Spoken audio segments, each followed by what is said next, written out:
I am William Crawford, 65 years old, and I spent my entire life building a solid foundation so my son would never have to know the bitter sting of poverty. I poured $600,000 of my own hard-earned cash into his luxury cosmetic dental clinic. When I finally called his wife to ask what time I should arrive for the grand opening ceremony, she laughed. She told me it happened 6 weeks ago. She said my blue-collar aesthetic did not really match their high-end brand. 3 days later, she called back in an absolute panic because the equipment suppliers were threatening to shut their entire operation down. She demanded to know if I had sent the rest of the money. I just smiled into the receiver. I told her I do not fund strangers, and I hung up the phone.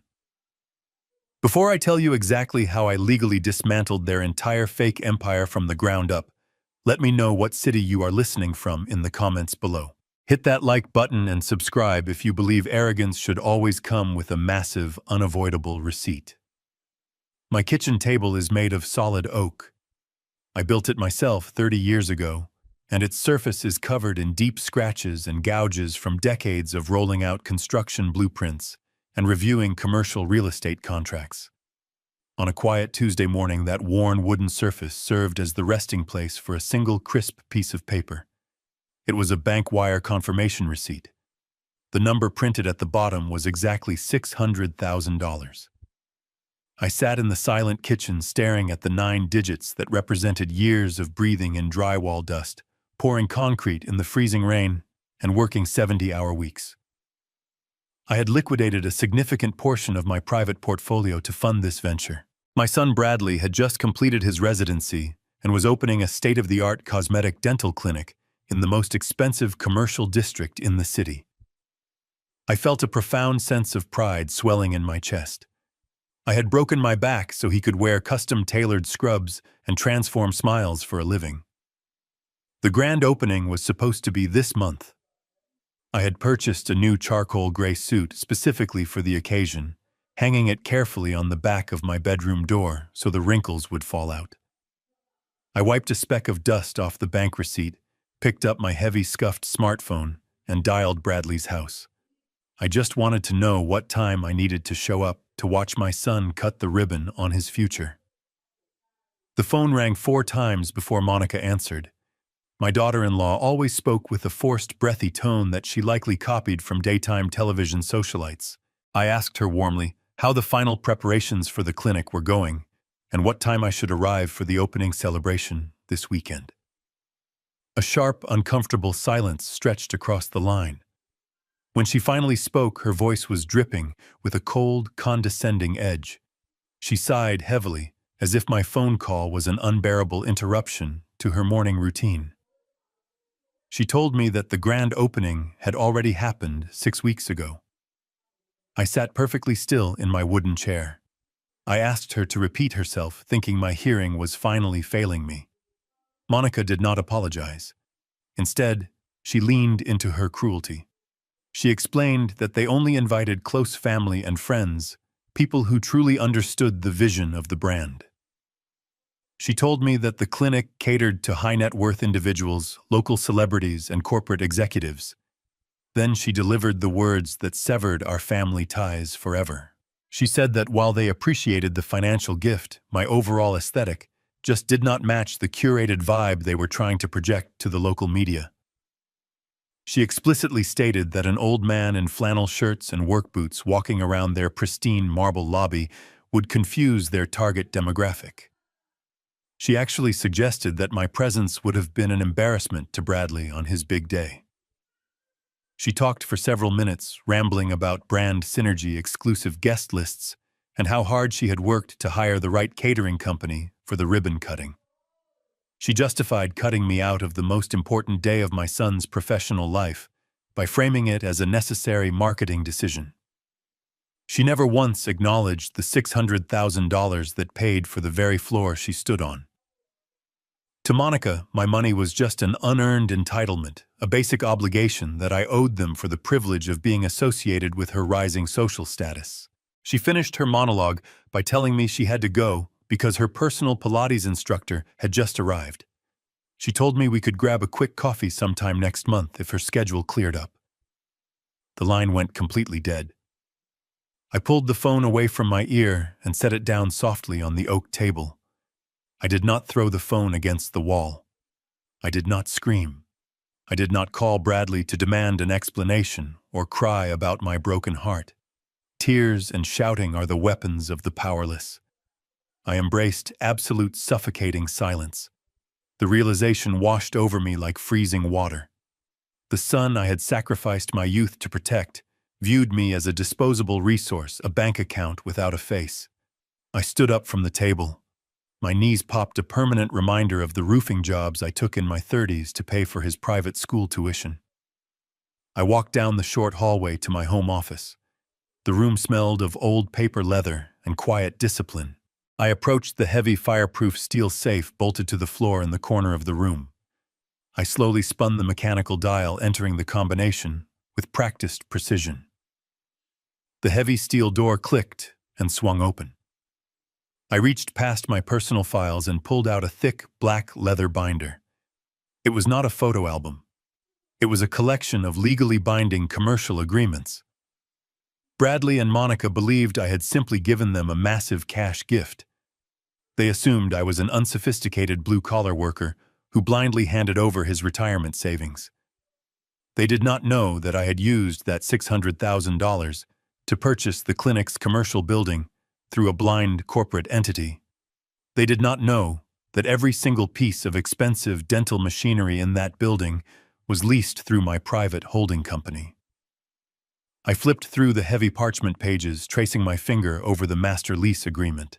I closed the binder, placed it squarely on my desk, and waited for the inevitable. Exactly 72 hours later, my phone vibrated against the kitchen table. The caller ID flashed Monica's name. I let it ring 3 times before I answered. The breathy, condescending socialite was completely gone. In her place was a frantic, hyperventilating woman bordering on sheer panic. She did not bother to say hello. She immediately demanded to know if I had wired the remaining operating capital to the clinic's primary account.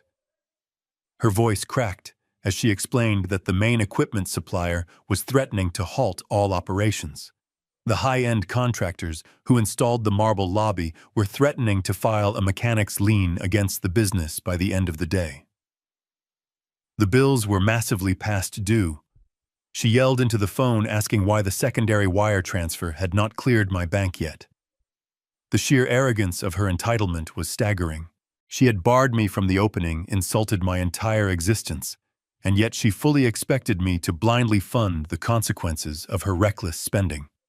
She told me that Bradley had patients booked for the afternoon, and that a disruption in service would ruin their flawless online reputation.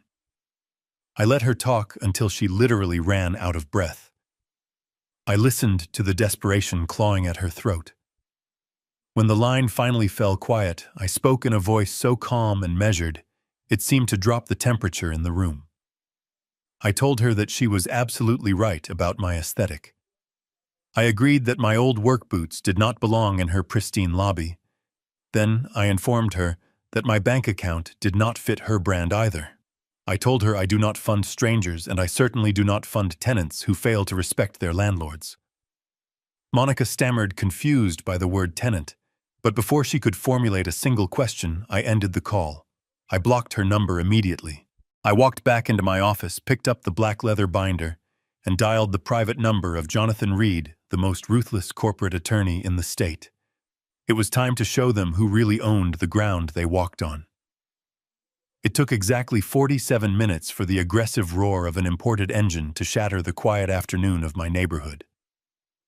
I sat in my living room armchair watching through the front window as Bradley drove his sleek black sports car up my gravel driveway. He did not park with any care or respect for my property. He slammed on the brakes, sending a shower of loose stones against the side of my wooden porch. He threw the heavy car door open and slammed it shut with enough force to rattle the glass in my window panes. He marched up the wooden steps, not bothering to knock.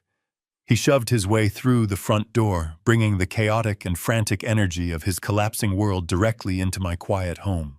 Bradley was dressed in his custom-tailored designer scrubs, the fabric perfectly pressed, his hair styled with meticulous precision, but his face was flushed a deep, ugly shade of crimson. The veins in his neck stood out against his skin. He did not greet me. He did not ask how I was doing. He immediately began pacing the length of my worn living room rug like a caged animal, his expensive leather loafers slapping aggressively against the floorboards. He pointed a trembling finger at me and demanded to know what kind of sick game I was playing with his wife.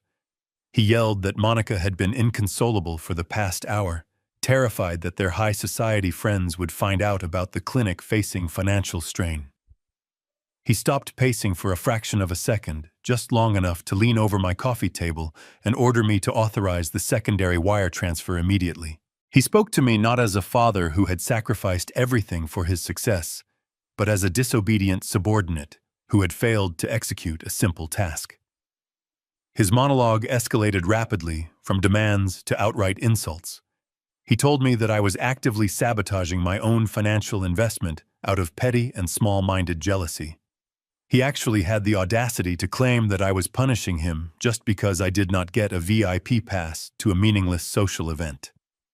He waved his arms frantically, describing the absolute humiliation he would face if the equipment suppliers came to reclaim the dental chairs while his wealthy patients were sitting in the waiting room. He kept using the phrase, his money. He demanded his money. He told me that the $600,000 I had already provided was just the beginning, a necessary seed fund that I was obligated to see through to the very end. He paced back toward the front window, ranting about how hard he had worked to build his personal brand. He talked about his medical degree as if he had forged it out of thin air, completely, ignoring the decades of sweat and pouring concrete that had paid every single cent of his university tuition. He laughed a bitter, hollow laugh, gesturing wildly at my living room. He asked me what I was even saving my money for, living in a house that had not been updated since the 1990s. He demanded to know why I was hoarding wealth when he, the actual professional in the family, needed it to solidify his legacy. He told me that my stubbornness was going to bankrupt him before he even had a chance to shine. He looked around my modest home, sneering at the faded wallpaper and the old furniture, and declared that I clearly had no understanding of how high-level corporate finance worked. He stood directly in front of my chair, crossing his arms over his chest, projecting an aura of absolute superiority. He gave me a final ultimatum. He told me to pick up my phone call, my wealth manager, and release the remaining operating capital before the end of the business day. He promised that if I simply wired the funds and stopped acting like a senile old man, he would forgive my little outburst with Monica and perhaps let me come take a tour of the clinic after hours when the important clients were gone. He stood there breathing heavily, waiting for me to apologize and comply. I remained perfectly still in my worn armchair. I did not raise my voice to match his frantic, chaotic energy. Instead, I looked closely at the stranger standing in my living room.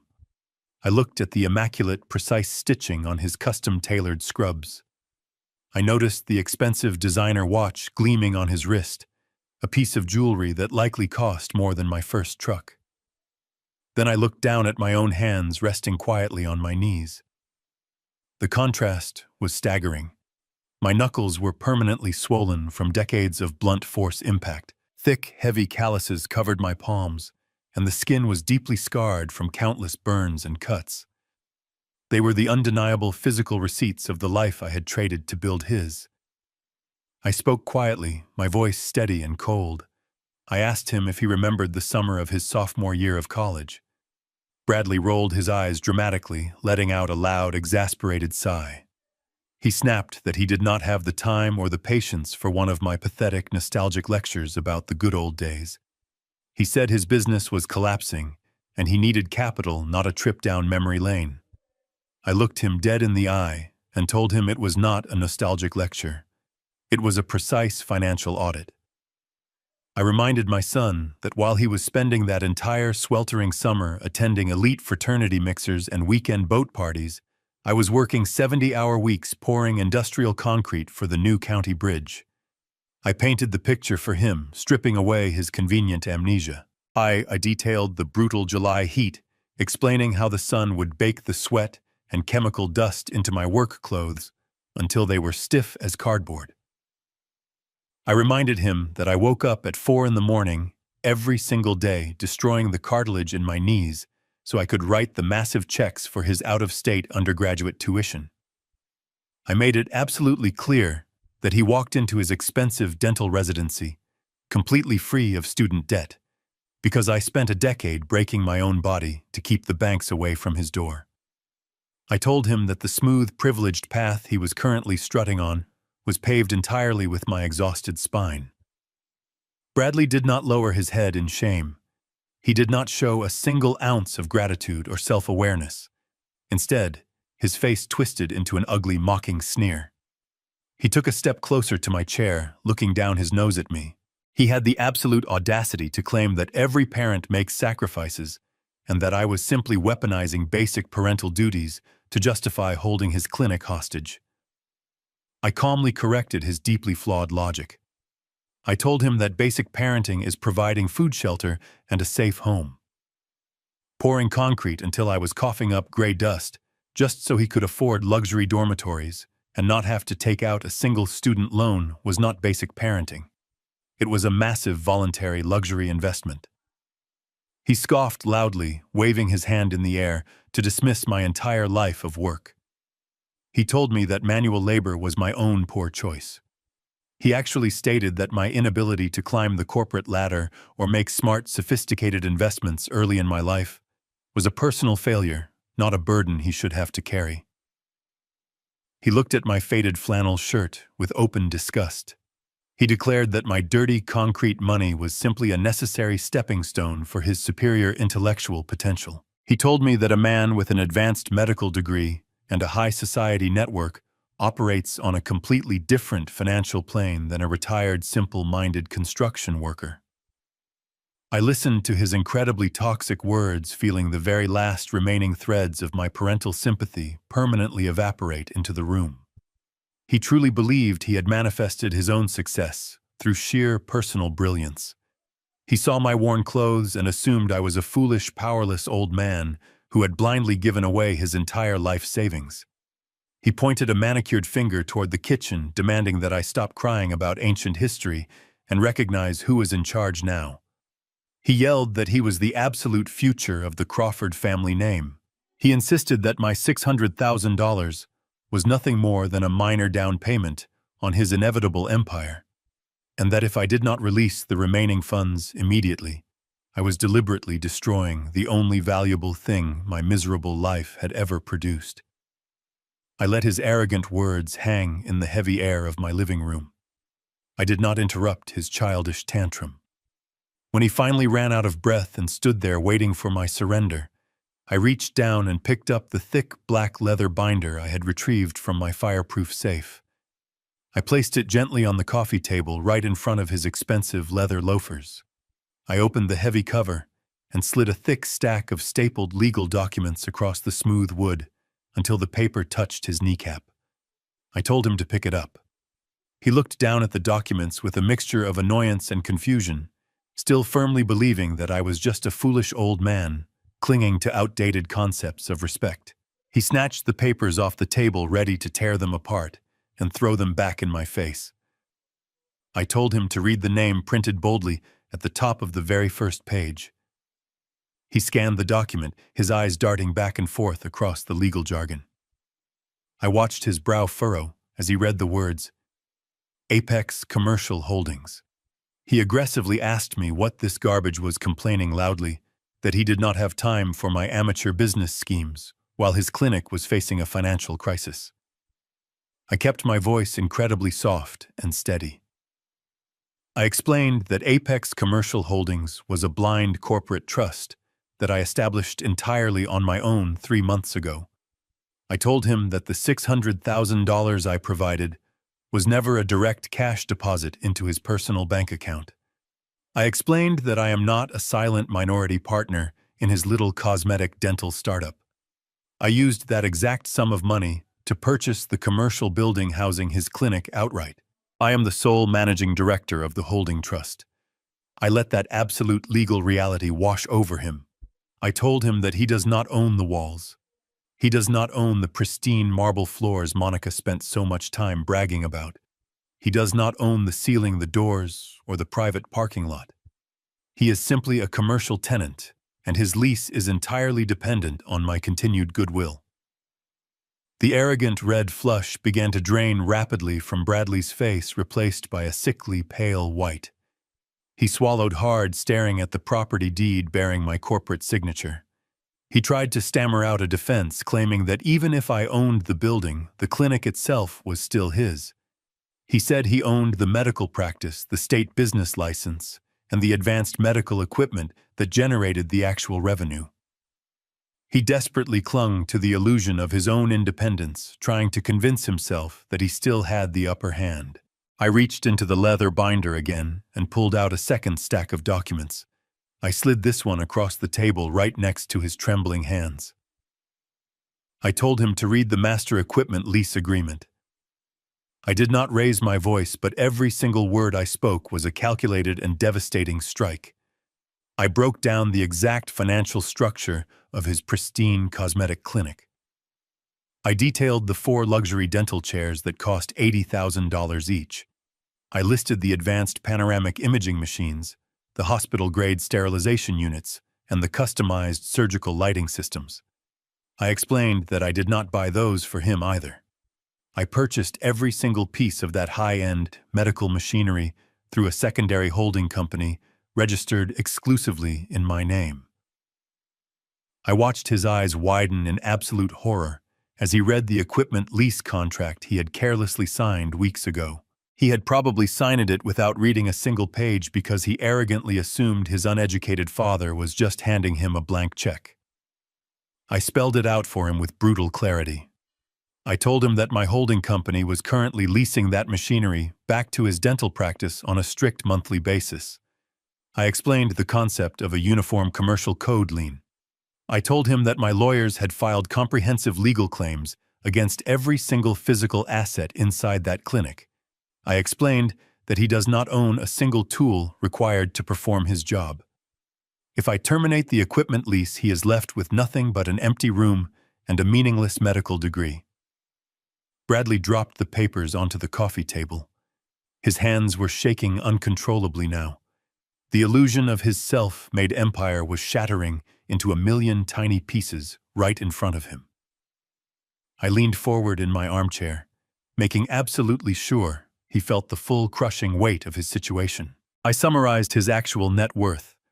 I told him that he owns a highly curated brand name, a fancy logo printed on a piece of frosted glass, and a social media account filled with carefully filtered photos. That is the entire extent of his mighty empire. Everything else, the physical location, the mechanical infrastructure, the very tools he needs to generate a single dollar of income, belongs absolutely and entirely to me. I reminded him of his wife's cruel words from our phone call. I pointed out that Monica was technically correct when she said my blue-collar aesthetic did not fit their brand. I agreed that I did not belong in their waiting room as a guest. I told him that I belong there as the absolute owner of the ground they are standing on. I watched the profound realization sink deep into his bones. He realized that the $600,000 was not a parental gift he could take and run away with. It was an ironclad financial trap, meticulously designed to ensure that if he ever forgot the sacrifices that built his life, I could legally dismantle his entire false reality with a single phone call. He stared at me, no longer seeing a tired old construction worker in a faded flannel shirt. He was finally seeing the man who had spent 40 years negotiating brutal commercial contracts and surviving the ruthless world of physical labor. I did not give him a single inch of sympathy. I told him that his operating capital was gone. The secondary bank wire he was demanding did not exist. I explained that because his vendor bills were past due, he was officially in breach of our master lease agreement. I told him he had exactly 48 hours to cure the financial default, or I would exercise my legal right as his landlord and equipment lessor to lock the doors and seize every single asset inside that building. Bradley stared at the master lease agreement for a long time. The silence in my living room was absolute. I could see the gears turning in his head, desperately searching for a way out of the legal cage I had just locked him inside. Instead of accepting reality, his survival instinct manifested as pure, blind arrogance. He shoved the documents back across the coffee table. He let out a loud, contemptuous laugh, shaking his head as if I had just told him a pathetic joke. He stood up, smoothing the wrinkles out of his expensive scrubs. He looked down at me and declared that I was a relic of a dead era. He told me that modern corporate finance does not work like a back-alley construction deal. He proudly announced that his clinic was already generating massive buzz and that any high-end commercial bank in the city would be thrilled to offer him a $1 million line of credit based on his projected revenue alone.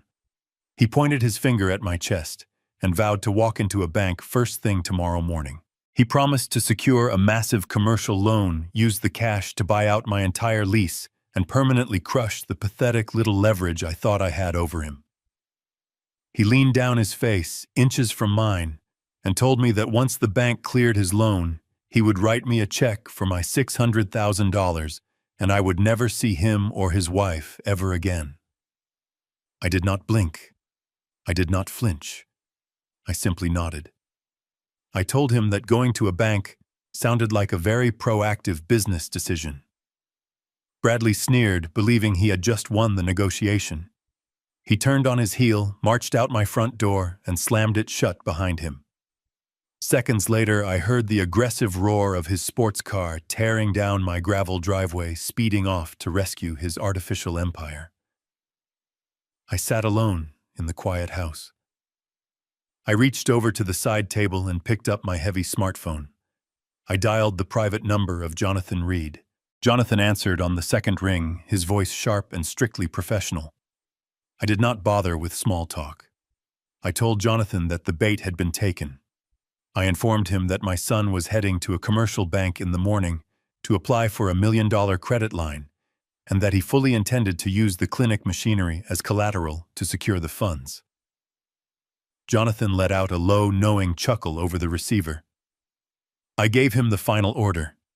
I told him to make sure the trap was perfectly primed. I instructed him to verify that our uniform commercial code liens were actively registered and visible on every single piece of medical machinery in that building. I told Jonathan that the moment Bradley attempted to leverage my property for his own debt, he would trigger the fatal clause in the master lease. I hung up the phone, perfectly content to let my son dig his own financial grave. The very next morning, Bradley and Monica walked through the heavy glass doors of the most exclusive commercial bank in the financial district. They moved with an arrogant swagger that only belongs to people who believe they are completely untouchable. They were dressed to project an absolute illusion of massive wealth. Bradley wore a custom-tailored navy blue suit that cost more than a reliable used vehicle. Monica carried a highly exclusive designer leather handbag and wore large dark sunglasses indoors, acting as if she were a local celebrity trying to avoid the paparazzi. They did not walk up to the standard teller windows like regular working-class citizens. They demanded an immediate private meeting with the senior vice president of commercial lending. They sat down in the plush leather chairs of the executive office, completely blind to the fact that they were walking directly into the steel jaws of the legal trap I had set for them. Bradley crossed his legs confidently and leaned back, playing the role of the visionary medical entrepreneur. Monica sat beside him casually, sipping a glass of imported sparkling water, provided by the bank staff, nodding along, as if she were a seasoned expert in high-level corporate finance. They spent the first 20 minutes of the meeting completely ignoring their actual financial realities. Instead, they aggressively pitched their heavily curated brand to the experienced loan officer. Bradley spoke grandly about his highly exclusive client list. He bragged about the local television personalities and the wealthy corporate executives who had attended his heavily restricted grand opening ceremony. He described the pristine marble floors, the imported Italian leather waiting chairs, and the custom artisan coffee bar they had installed in the lobby. Monica chimed in frequently, boasting about their social media metrics and the flawless luxury aesthetic of their online marketing campaign.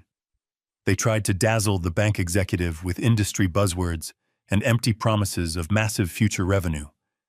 They painted a vivid picture of a medical empire that was destined to completely dominate the local luxury cosmetic market. The senior loan officer listened politely, taking careful notes on a yellow legal pad. But commercial banks do not lend $1 million based on social media followers and shiny marble floors. When the executive finally asked the necessary question about tangible physical assets and corporate collateral, Bradley leaned forward with a smug and victorious smile. He truly believed this was his absolute trump card. He confidently slid a glossy printed inventory list across the polished mahogany desk. He proudly announced that his clinic was fully equipped with the absolute most advanced medical machinery currently available on the global market. He listed the items one by one, his voice dripping with unearned arrogance. He highlighted the 4 luxury dental operating chairs, explicitly stating that they were valued at exactly $80,000 each. He pointed out the state-of-the-art panoramic imaging machines, the hospital-grade sterilization units, and the customized surgical lighting systems. Bradley formally offered every single piece of that high-end equipment as direct collateral to secure a $1 million commercial line of credit. He assured the loan officer that the machinery was brand new, perfectly maintained, and easily worth enough to cover the massive cash loan they were currently demanding. Monica smiled brightly at the executive, completely convinced that their brilliant financial maneuver was about to succeed. They genuinely believed they had outsmarted a foolish old construction worker. They thought they could simply walk into a luxury bank, leverage the expensive machinery I had purchased with my own blood and sweat, and walk out with $1 million in cash to fund their lavish lifestyle. They sat in that quiet executive office, breathing the crisp air-conditioned air, already dreaming about how they would spend the bank funds. They had absolutely no idea that every single item on their glossy inventory list was already locked down tight by a legally binding commercial lien. They were confidently offering the bank a mountain of expensive machinery that they did not actually own. The executive loan officer had been gone for exactly 25 minutes. Bradley and Monica sat in the comfortable leather chairs, whispering to each other about which luxury car they might upgrade to once the $1 million credit line was deposited. Their delusion was absolute. The heavy mahogany door clicked open, and the loan officer walked back into the room. The entire atmosphere shifted the second he crossed the threshold. He was no longer smiling. The polite, accommodating demeanor of a banker eager to secure a wealthy client had completely vanished. He looked at Bradley with a mixture of cold, professional detachment and barely concealed irritation. He did not offer them more sparkling water. He walked behind his massive desk and sat down heavily, dropping a thick manila folder directly on top of Bradley's glossy printed inventory list. Bradley leaned forward, completely misreading the room. He confidently asked how quickly the bank could expedite the funds, assuming the paperwork was just a minor formality. The loan officer folded his hands over the manila folder.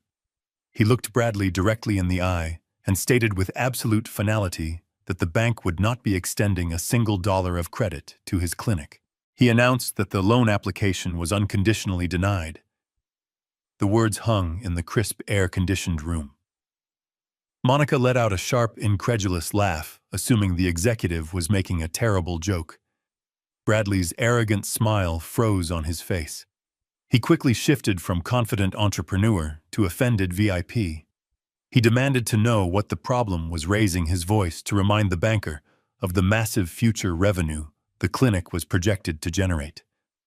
He pointed a manicured finger at his inventory list, repeating that he was offering hundreds of thousands of dollars in brand-new, state-of-the-art medical machinery as premium collateral. The loan officer did not flinch. He opened the manila folder and pulled out a stack of documents with official county seals stamped on the top. He pushed them across the desk toward Bradley. He explained that his underwriting team had run a standard background asset check on the clinic and its physical property. He told Bradley that every single piece of equipment on that glossy list was currently encumbered by a massive, legally binding Uniform Commercial Code lien, commonly known as a UCC-1 filing. Bradley stared at the banker blankly, the financial terminology not fully registering in his arrogant mind.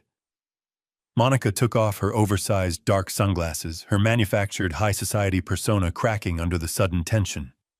She demanded that the banker speak plainly. The executive obliged with surgical precision. He explained that a UCC-1 is a public legal notice filed by a creditor to formally declare that they have a primary security interest in a piece of personal property. He picked up Bradley's inventory list and began cross-referencing it with the county documents. He told them that the 4 luxury dental chairs, the ones Bradley claimed were worth $80,000 each, were not owned by Bradley's medical practice. They were officially registered as the exclusive property of a private holding company called Apex Commercial Holdings. He moved down the list. The panoramic imaging machines, the hospital-grade sterilization units, the customized surgical lighting systems. The banker systematically destroyed their entire portfolio piece by piece. He informed them that the underwriting team had verified the master lease agreement. He looked at Bradley with absolute disgust and stated that Bradley was merely a renter. The loan officer made it brutally clear. He explained that a commercial bank cannot accept leased property as collateral because the applicant has absolutely zero legal equity in those assets. If Bradley defaulted on a bank loan, the bank would have no legal right to seize the dental chairs because Apex Commercial Holdings already owned them free and clear. The banker leaned across his desk, his voice dropping to a low warning tone. He informed Bradley that attempting to secure a $1 million financial loan using another corporation's property as collateral was not just poor business practice. It bordered on gross misrepresentation and federal bank fraud. I wish I could have been in the room to witness the exact moment my trap snapped shut around his throat. According to Jonathan Reed's later conversations with the bank's legal team, the physical reaction was devastating. The arrogant red flush completely drained from Bradley's face, leaving his skin a sickly pale white. His jaw practically unhinged as he stared at the official county filings. The reality of my warning from the previous night finally crushed him. I had told him he owned nothing but a logo, and now the most powerful commercial bank in the city was telling him the exact same thing. Monica started to hyperventilate. Her breathing became shallow and erratic. She looked frantically at her husband, demanding that he fix the situation, demanding that he explain why the bank thought they were just pathetic renters. Bradley could not speak. His mouth opened and closed, but no words came out. The illusion of his self-made empire was fully exposed as a complete and utter fraud. He realized that the bank executive did not see a visionary medical professional sitting across the desk. The executive saw a desperate, over-leveraged imposter trying to pawn off his landlord's machinery to fund a fake luxury lifestyle. The loan officer did not give them time to recover from the shock. He stood up from his leather chair, signaling that the meeting was permanently over. He gathered the official documents, placed them back into the manila folder, and slid Bradley's useless inventory list back across the desk. He advised Bradley to hire a competent corporate attorney, immediately noting that his current financial structure was a massive liability. He then formally asked them to leave his office.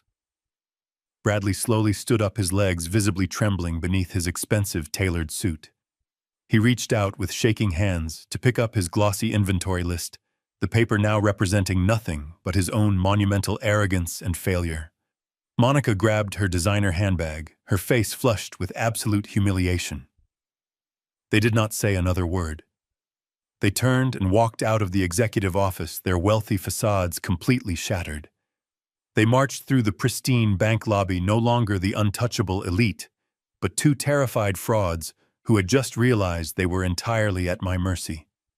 They walked out into the harsh sunlight of the financial district completely empty-handed, knowing that the 48-hour countdown to their total ruin was already ticking rapidly away.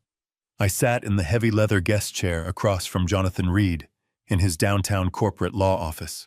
The room was perfectly quiet, insulated from the loud city traffic below by thick, reinforced glass. Jonathan looked at his computer monitor and gave a slow and calculated nod.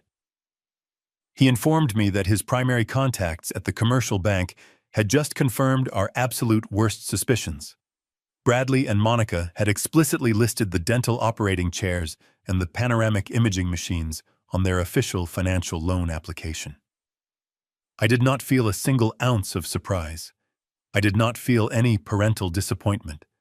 I only felt the cold and absolute certainty of a man watching a mathematically predicted storm finally make its devastating landfall. Jonathan folded his hands on top of his massive mahogany desk. He leaned forward and explained the severe legal gravity of what my son had just executed. He told me that by formally offering my medical machinery as direct collateral to a federally insured commercial bank, Bradley had not simply made a foolish amateur business mistake. He had committed a catastrophic and fatal breach of our contract. Jonathan reached over and opened the heavy black leather binder containing the original master equipment lease. He flipped the thick parchment pages until he reached Section 4. He read the exact legal phrasing aloud to me. The binding contract explicitly stated that any attempt by the lessee to encumber, pledge, or leverage the leased physical assets for third-party debt constituted an immediate, irreversible, and incurable material default. Bradley had unknowingly handed us the absolute legal right to dismantle his entire clinic piece by piece. He did not just fail to pay his high-end contractors on time. He had actively attempted to defraud a major financial institution using my exclusive corporate property. I looked at Jonathan and gave him a simple nod. I told him to begin drafting the legal paperwork immediately. I made it explicitly clear that I did not want a polite warning letter. I did not want a temporary suspension of operations.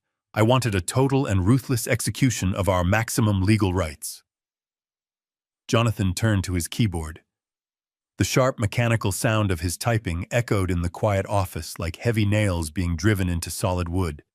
He was meticulously drafting a formal notice of default and repossession. He read the harsh terms aloud to me as he constructed the devastating document.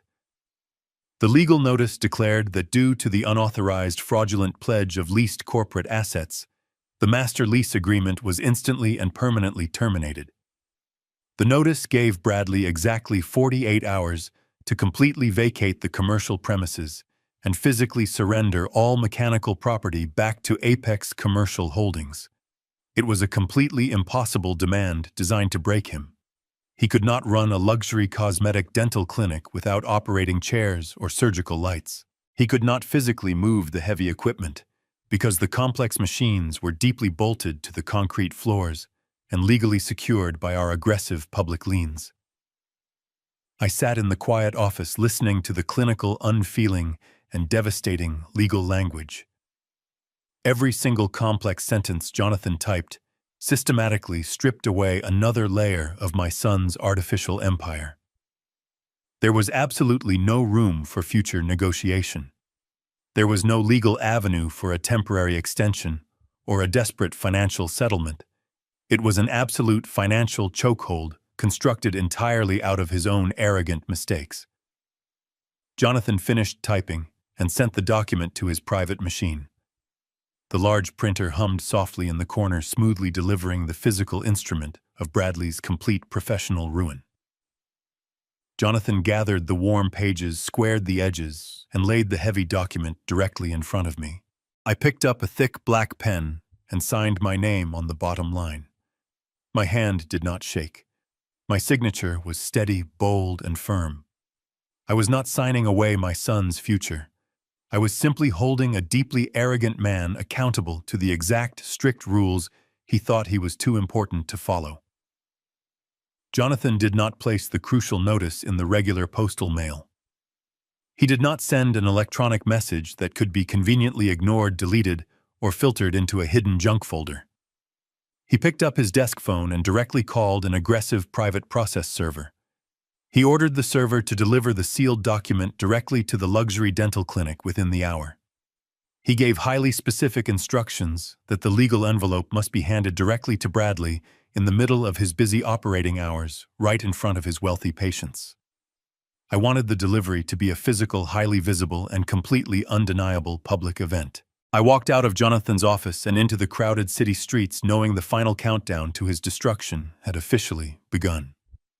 It was just past midnight when the absolute reality of their financial destruction finally infiltrated Monica's carefully curated world. Bradley had locked himself in their master bedroom, drowning his monumental failure in a bottle of expensive scotch. But Monica did not sleep. She sat alone in the dark on her imported Italian leather sofa, staring at the glowing screen of her luxury smartphone. Her mind was not focused on her husband's ruined medical career or the legal devastation waiting for them at dawn. She was calculating the immediate collapse of her social empire. The monthly dues for her elite country club membership were automatically drafted in exactly 3 days. The lease payment for her high-end luxury SUV was already a week overdue. She knew that the second her wealthy friends realized she was broke, she would be completely exiled from the high society circles she had ruthlessly clawed her way into. She was a woman who defined her entire existence by her perceived superiority over others, and the thought of becoming a public cautionary tale terrified her more than any legal document ever could. She did not accept defeat. Instead, her extreme entitlement metastasized into pure and desperate criminality. If she could not legally leverage the clinic's assets through a commercial bank, she would liquidate them illegally in the shadows. She opened her encrypted messaging application and began frantically searching through her extensive contact list. During the lengthy construction phase of the clinic, Monica had personally overseen the interior design and logistics. She had interacted with dozens of secondary suppliers, shady liquidators, and wholesale brokers who dealt heavily in the gray market of medical equipment. She found the specific number she was looking for. It belonged to a ruthless, unlicensed medical liquidator who specialized in moving expensive surgical machinery across state lines with absolutely no questions asked. She dialed the number, her hands shaking violently as the phone rang in the dead of night. When the gruff voice answered, Monica completely dropped her refined socialite persona. She spoke in quick, hushed tones, glancing nervously toward the closed bedroom door. She told the liquidator she had immediate, unhindered access to 3 brand-new state-of-the-art cosmetic dental operating chairs. She explicitly stated that they retailed for $80,000 each, but she was willing to sell all 3 of them for a tiny fraction of their actual value if he could bring a heavy transport truck and $30,000 in untraceable cash to the clinic by tomorrow morning. The liquidator hesitated, smelling the obvious desperation in her voice. He demanded to know if the equipment was legally clear of any corporate liens or bank holds. Monica lied without a single ounce of hesitation. She swore the machinery was owned completely free and clear by her husband's private medical practice. She promised the liquidator that she held the master physical keys and the primary security codes, and that they could move the heavy equipment out the back loading dock before the clinic officially opened its doors for the day. She aggressively negotiated the drop-off, telling him that she needed the cash in a briefcase the moment the chairs were loaded onto his truck. The liquidator agreed to the illicit deal, sensing a massive and incredibly easy profit. He promised to have a heavy transport crew waiting at the rear service entrance of the clinic at exactly 10 o'clock the next morning. Monica hung up the phone, letting out a long, shuddering breath. She actually smiled in the dark, genuinely believing she had just executed a brilliant and stealthy financial maneuver to save her luxury lifestyle. She thought she was being incredibly clever, completely bypassing the massive legal roadblocks I had systematically set in her path. She planned to take the $30,000 in cash, pay her country club dues, hide the rest in a private account, and let Bradley deal with the fallout of the missing equipment. But arrogance always creates severe and fatal blind spots. When I purchased the commercial building through my blind corporate trust, I did not just install standard commercial locks on the exterior doors. I had personally upgraded the entire property with a state-of-the-art high-definition security network. The interior cameras and the digital access logs were directly linked to my private server at my house. She thought she was operating in total secrecy. She had absolutely no idea that I was already sitting quietly in my home office watching her digital access codes being verified on the clinic's alarm system. I knew exactly what she was planning the moment she logged into the clinic's security portal to disable the rear loading dock sensors. I did not call the police to stop her. I simply poured myself a cup of black coffee and waited perfectly content to let her walk directly into a federal felony. I sat in the quiet corner of Jonathan Reed's office holding a warm cup of black coffee. It was barely 9:00 in the morning.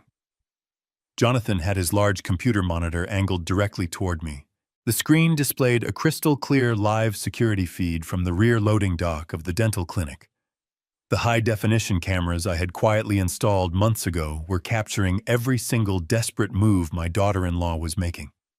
Monica was pacing nervously near the heavy steel doors wearing an expensive designer coat over her workout clothes. She kept checking her luxury watch and peering down the concrete alleyway. A few minutes later, a battered, unmarked transport truck backed up to the loading bay. 3 large men jumped out of the cab.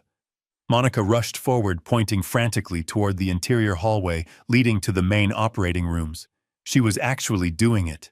She was actively attempting to steal $240,000 worth of leased medical machinery just to pay for her country club dues.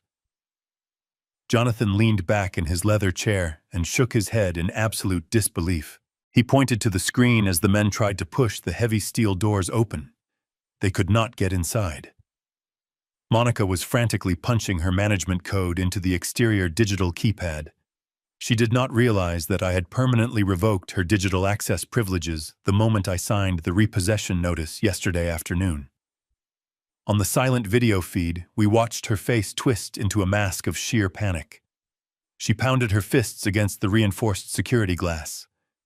The men from the transport truck stood around looking incredibly annoyed. One of them checked his watch and shook his head, indicating they were not going to wait around for a locked door. Monica grabbed the massive man by the arm, begging him to stay and promising she would find another way inside. She was completely trapped by her own massive arrogance. Jonathan picked up his desk phone. He asked me if I wanted him to dispatch the local police to the alleyway right now to arrest her for attempted grand larceny. I took a slow sip of my coffee and told him to put the phone down immediately. I explained that having her arrested in a quiet alley before the clinic even opened would be entirely too merciful. I did not want her to suffer in the shadows, where she could easily spin a web of lies to protect her reputation. She had humiliated me and dismissed my entire existence because she wanted to curate a flawless public brand. I told Jonathan that true accountability requires a massive audience. We were going to let the clinic open for the day. We were going to wait until 10:00 when the pristine marble lobby was absolutely packed with Bradley's wealthiest patients and Monica's elite socialite friends. I wanted her to feel the crushing weight of her failure right in front of the exact people she was willing to commit a federal felony to impress. Jonathan slowly lowered the phone back onto its receiver. A cold, precise smile crept across his face. He understood exactly the kind of devastation I was constructing. He closed the security feed on his monitor and stood up from his desk. He adjusted his tailored suit tie and picked up the thick leather binder containing the formal repossession orders. I set my coffee cup down and stood up next to him. I looked down at my scuffed brown construction boots. They were the exact same boots Monica had claimed were too ugly to be seen by her exclusive guests. I told Jonathan it was time to go introduce them to the real owner of the building. We walked out of the law office together, heading straight for the heart of their fragile, artificial empire. The clock on my dashboard read exactly 10:15 in the morning when I pulled my rusted 1998 pickup truck into the immaculate private parking lot of the clinic.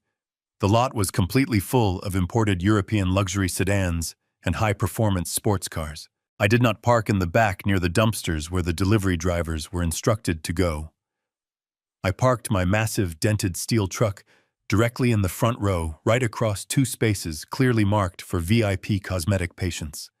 I turned off the ignition, and the old engine sputtered and coughed before finally dying. Jonathan Reed pulled his sleek black town car into the fire lane directly behind me. We stepped out into the bright morning sun. Waiting for us on the sidewalk was a crew of 6 massive men wearing heavy gray industrial canvas work uniforms. They were not carrying clipboards or polite legal notices. They were pulling heavy steel pallet jacks, rolling thick moving dollies, and carrying heavy-duty power drills. This was not a negotiation. This was a physical extraction. I gave the foreman a single nod and walked toward the towering frosted glass doors of the main entrance. I reached out and pulled the heavy glass door open. The atmosphere inside the clinic was heavily curated to feel like a 5-star luxury spa. A soft classical piano melody played from hidden surround sound speakers. The air smelled of expensive lavender oil and freshly ground artisan coffee. 6 wealthy patients were sitting on the imported white leather sofas, casually browsing through high-fashion magazines or tapping on their expensive smartphones. They were completely immersed in their bubble of absolute privilege. I stepped onto the pristine imported white marble floor. I was wearing the exact same faded denim jeans, heavy flannel work shirt, and scuffed brown steel-toed boots that I had worn to pour the concrete foundation of this very building. My boots were caked with dried mud and old cement dust. Every single step I took made a loud, aggressive, echoing thud against the marble. It was the sound of harsh reality violently intruding upon their delicate, artificial world. The young woman sitting behind the massive curved mahogany reception desk looked up from her computer monitor. She was dressed in a sleek black designer outfit, with her hair pulled back into a tight, perfect bun. Her eyes widened in absolute shock and immediate disgust when she saw me walking toward her. She clearly had been trained by Monica to immediately eject anyone who did not look like they belonged in a high society country club.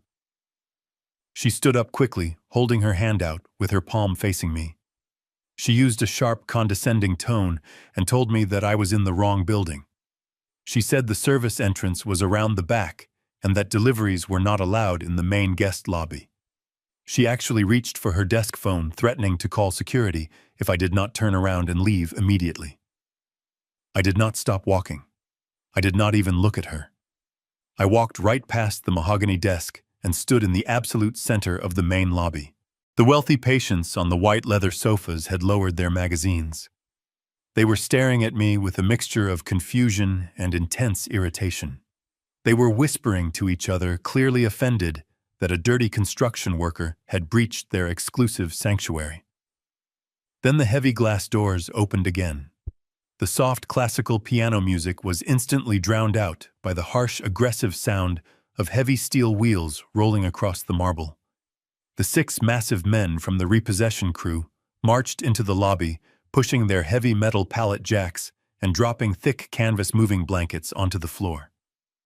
The foreman unclipped a heavy steel crowbar from his belt and set it down loudly on the expensive artisan coffee bar. The absolute chaos of the moment was instantaneous. Several patients gasped and stood up from the leather sofas, clutching their designer handbags. The receptionist screamed and grabbed her phone, frantically dialing the interior offices. The serene luxury spa atmosphere was completely annihilated in a matter of seconds. The repo men did not wait for permission. They immediately began executing their orders. 2 men walked straight over to the expensive custom-built digital display monitors mounted on the lobby walls. They pulled out their heavy-duty power drills and began unscrewing the mounting brackets right over the heads of the terrified patients. The loud mechanical screech of the drills echoed through the entire clinic. Another man began rolling a heavy steel dolly down the main hallway toward the primary surgical suites. He bumped the dolly against the pristine white walls, leaving long, dark, black scuff marks on the perfect paint. The interior double doors at the end of the hallway suddenly flew open. Monica burst into the lobby. She was holding a clipboard and yelling at the top of her lungs. She demanded to know who was making all the terrible noise while her elite VIP guests were trying to relax. She marched down the hallway with furious entitlement, ready to verbally destroy whoever had dared to disrupt her perfect morning. She stepped into the lobby and stopped completely dead in her tracks. The clipboard slipped from her fingers and crashed onto the marble floor. Her mouth fell open in absolute, unadulterated horror. She looked at the massive men dismantling her expensive waiting room. Then she looked at the center of the room and saw me standing there in my dirty work boots, with my hands casually shoved into the pockets of my jeans.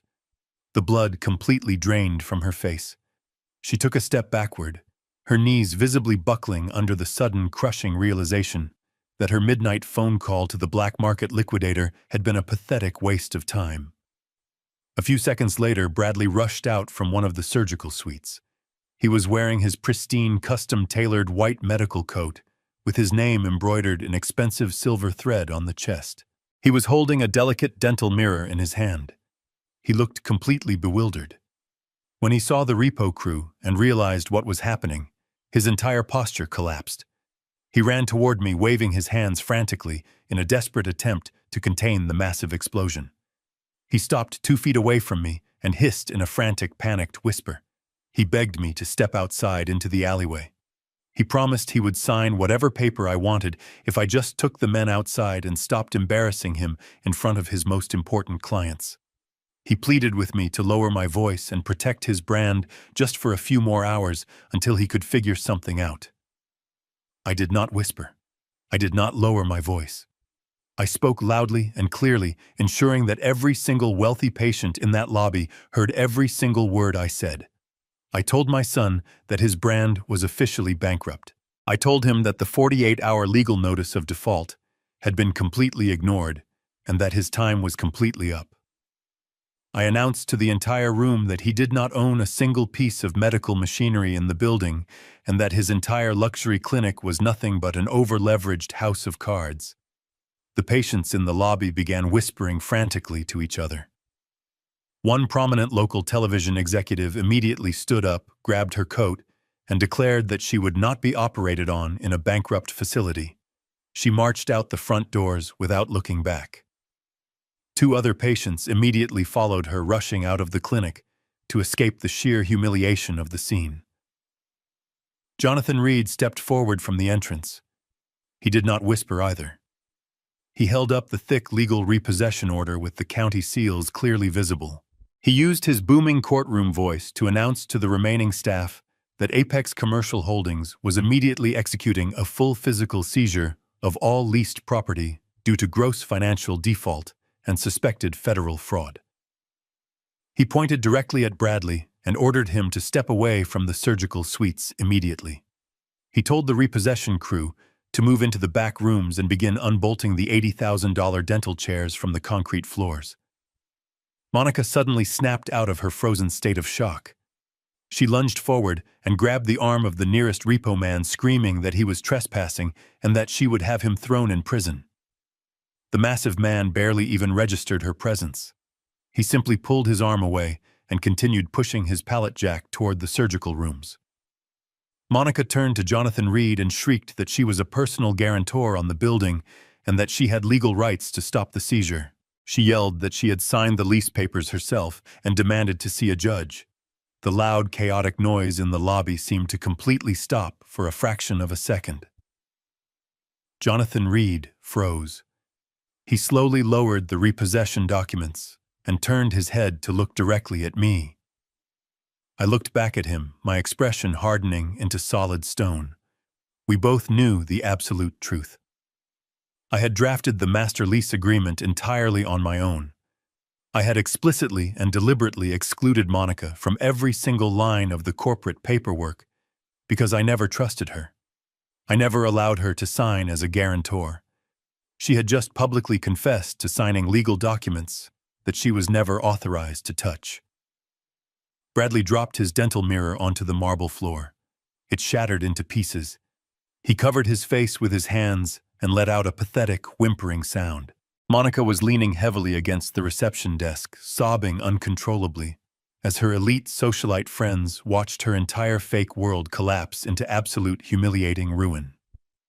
I stood in the center of the room, watching the heavy steel dollies roll past me, entirely unmoved by their tears.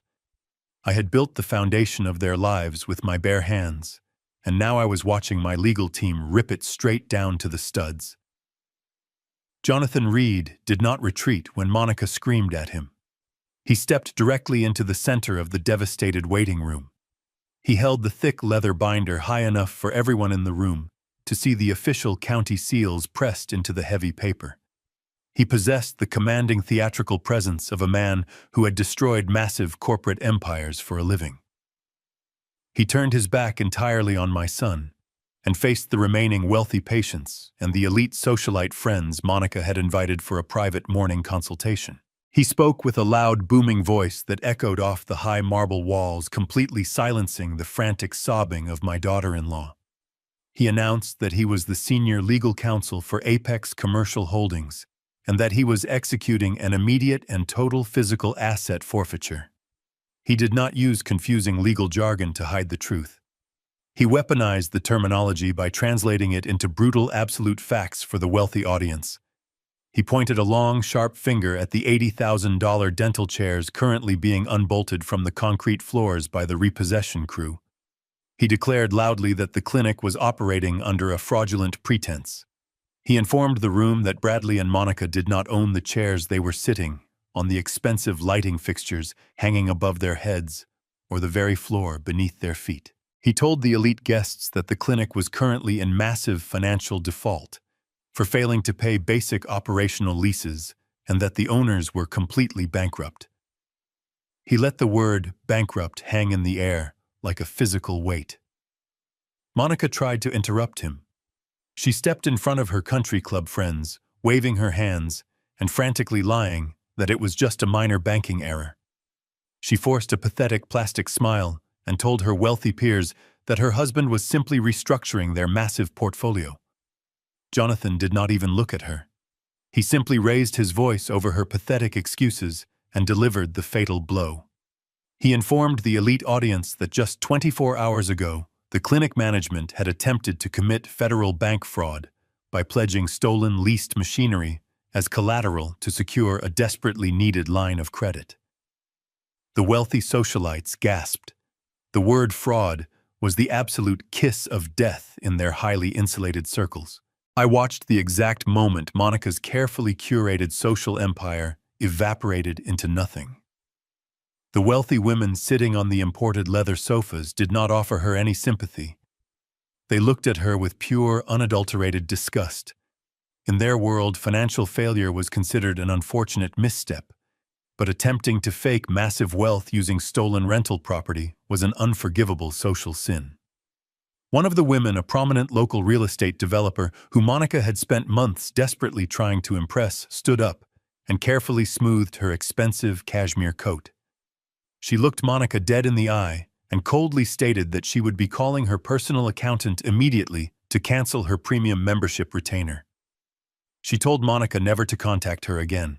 She turned around and walked out the heavy glass doors without another word. The remaining elite guests quickly followed suit. They gathered their designer bags and scrambled to get out of the clinic as fast as possible, desperate to escape before the stench of poverty and federal crime could permanently attach itself to their own pristine reputations. Jonathan Reed continued reciting the exact legal terms of the default order while the massive crew worked with terrifying efficiency. The loud grinding sound of heavy metal ratchets and industrial power drills served as the perfect background music to his devastating legal monologue. He instructed the foreman to move to the lobby and dismantle the custom artisan coffee bar that Monica had bragged so much about. The repo men grabbed their heavy crowbars and began prying the expensive espresso machines directly off the marble countertops. He publicly ordered the crew to strip the entire clinic down to the bare drywall, leaving absolutely nothing of value behind. Bradley stood completely frozen in the main hallway, watching his elite clientele abandon him in droves. His pristine white medical coat suddenly looked like a cheap, pathetic costume. He was a fraudulent king without a kingdom, entirely stripped of his unearned arrogance and left with absolutely nothing. Monica had collapsed onto the reception desk, burying her face in her arms as the heavy steel dollies rolled the expensive machinery right past her, out the front doors. The fake luxury illusion was completely shattered, leaving nothing but the cold, hard, undeniable reality of their absolute ruin. Monica watched the heavy glass doors swing shut behind the last of her wealthy friends. The absolute silence they left behind was completely deafening, broken only by the loud mechanical grinding of the repossession crew ripping her artisan coffee bar apart. The shock that had paralyzed her just moments ago instantly mutated into a blinding, irrational rage. She could not accept that her carefully constructed social empire had just been annihilated by a man she considered entirely beneath her. She turned away from the reception desk and marched directly toward me, her designer heels clicking aggressively against the scuffed marble floor. Her face was twisted into a mask of pure, unadulterated hatred. She pointed a trembling, manicured finger inches from my face and began to scream. She did not sound like a refined socialite anymore. She sounded like a cornered, desperate animal. She shrieked that she was going to hire the most vicious litigation firm in the country to destroy me. She threatened to sue me for severe emotional distress, for public defamation, and for the total destruction of her pristine business reputation. She yelled that I had absolutely no right to publicly humiliate her in front of her elite peers, completely ignoring the fact that she had deliberately excluded me from my own son's milestone celebration just weeks prior. Bradley tried to step forward, to calm her down, begging her to stop shouting in the middle of the ruined lobby, but she violently shoved his hand away. She was completely lost in her own delusion of untouchable entitlement. She turned her venom toward Jonathan Reed, who was standing quietly next to me, holding the heavy leather binder. She screamed that his repossession orders were entirely illegal. She demanded that he order the heavy crew to stop dismantling her clinic immediately. Then, in her blind and frantic attempt to reclaim any shred of power, Monica made the most catastrophic mistake of her entire life. She puffed out her chest and yelled that she was not just a helpless bystander. She screamed that she was a primary financial guarantor on the commercial property. She stated loudly and clearly that she had personally reviewed and physically signed every single page of the master lease guarantees, and therefore she had absolute legal authority to halt the physical asset seizure. The loud grinding sound of the power drills seemed to fade entirely into the background. Jonathan Reed stopped moving. He slowly lowered the leather binder. I slowly turned my head and looked directly at him. He looked back at me, his eyes narrowing, as the massive legal implications of her chaotic words settled heavily into the room. The metaphorical music had completely stopped. We both knew the absolute, undeniable truth. When I drafted those commercial contracts months ago, I had insisted on maintaining total operational control. I explicitly instructed Jonathan to leave Monica's name completely off every single legal document. I never trusted her, and I never allowed her to sign as a financial guarantor for my property. If she believed she had signed those guarantees, and if her signature was somehow on the secondary banking copies they had submitted to the commercial lenders, it meant only one terrifying thing. She had not just lied to a bank officer. She had actively forged signatures and fraudulently altered highly sensitive corporate documents to secure her luxury lifestyle. I looked back at Monica. She was still breathing heavily, a triumphant and arrogant sneer returning to her face, genuinely believing she had just played a brilliant legal trump card. She had absolutely no idea that in her desperate attempt to prove her own importance, she had just publicly confessed to a massive federal crime. The repossession of her clinic was no longer just a civil business dispute. The trap had permanently locked, and we were about to hand her directly over to the federal authorities.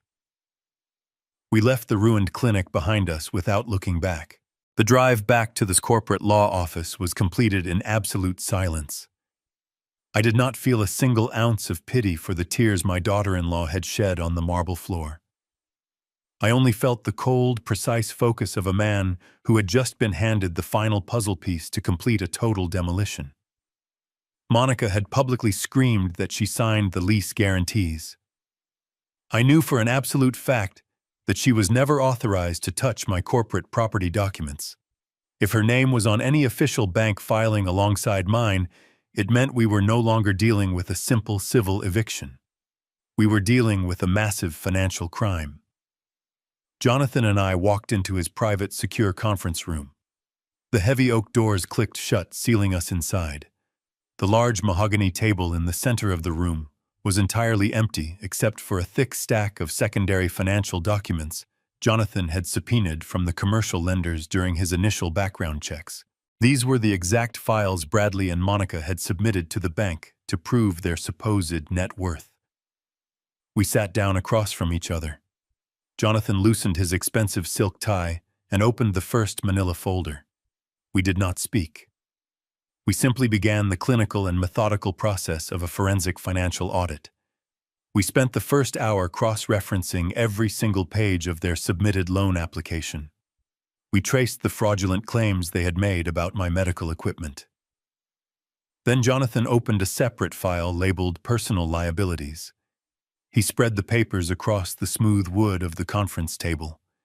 He was looking for the exact guarantee document Monica had arrogantly bragged about in the lobby. The room was perfectly silent, except for the crisp sound of heavy paper turning. Then Jonathan's hands suddenly stopped moving. He did not gasp or act surprised. He simply let out a long, slow breath and slid a multi-page bank contract across the table toward me. He tapped his index finger next to the bottom signature line. I looked down at the paper. It was not a commercial lease guarantee. It was a private high-interest personal loan application from a secondary financial institution. The total principal amount printed boldly at the top of the page was exactly $150,000. I read the itemized description of the loan. It was not used for clinic payroll or to pay the high-end contractors they were dodging. The funds were explicitly earmarked for the purchase of a brand new, fully loaded luxury Porsche Cayenne. It was the exact same matte black vehicle Monica had been driving around the city for the past month, parading her fake wealth at the elite country club. She had taken out a massive side loan just to curate her socialite image while the medical suppliers were threatening to shut down her husband's business. But the luxury vehicle was not the fatal discovery.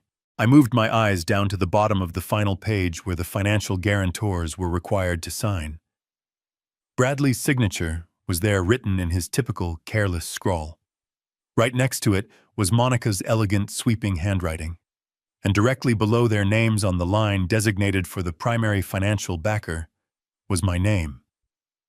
I stared at the signature. It was a pathetic and desperate attempt at forgery. The loops of the letters were entirely too rounded. The heavy pressure of the pen strokes did not match the sharp, decisive angles of my actual handwriting. She had clearly copied it from an old birthday card or a discarded piece of mail. She needed a massive line of credit to buy her luxury car, and she knew her husband's over-leveraged clinic could not secure the funds. So she had deliberately and maliciously forged my signature using my pristine credit history and my hard-earned assets to guarantee her designer lifestyle. I looked up from the forged document and met Jonathan's eyes. We did not need to debate the legal reality of what we were looking at. Monica had not just made a foolish mistake in a desperate moment. She had walked into a federally insured bank, sat down in front of a loan officer, and submitted a fabricated legal document to steal $150,000. She had committed a severe federal felony. The repossession of the clinic was just the beginning of their punishment. The audit had just handed me the exact weapon I needed to strip away their freedom entirely. I sat in the secure conference room looking at the forged signature on the bank document. The room was incredibly quiet. Jonathan Reed leaned back in his leather chair and watched me carefully. He had represented me for over 15 years. He knew that I was a strict and demanding businessman, but he also knew that I always preferred to settle civil disputes quietly and efficiently. He asked me in a low voice if I wanted to leverage the forgery to simply force my daughter-in-law to walk away from the marriage. He suggested that we could use the threat of federal prison to make her sign an ironclad divorce agreement and leave my son alone.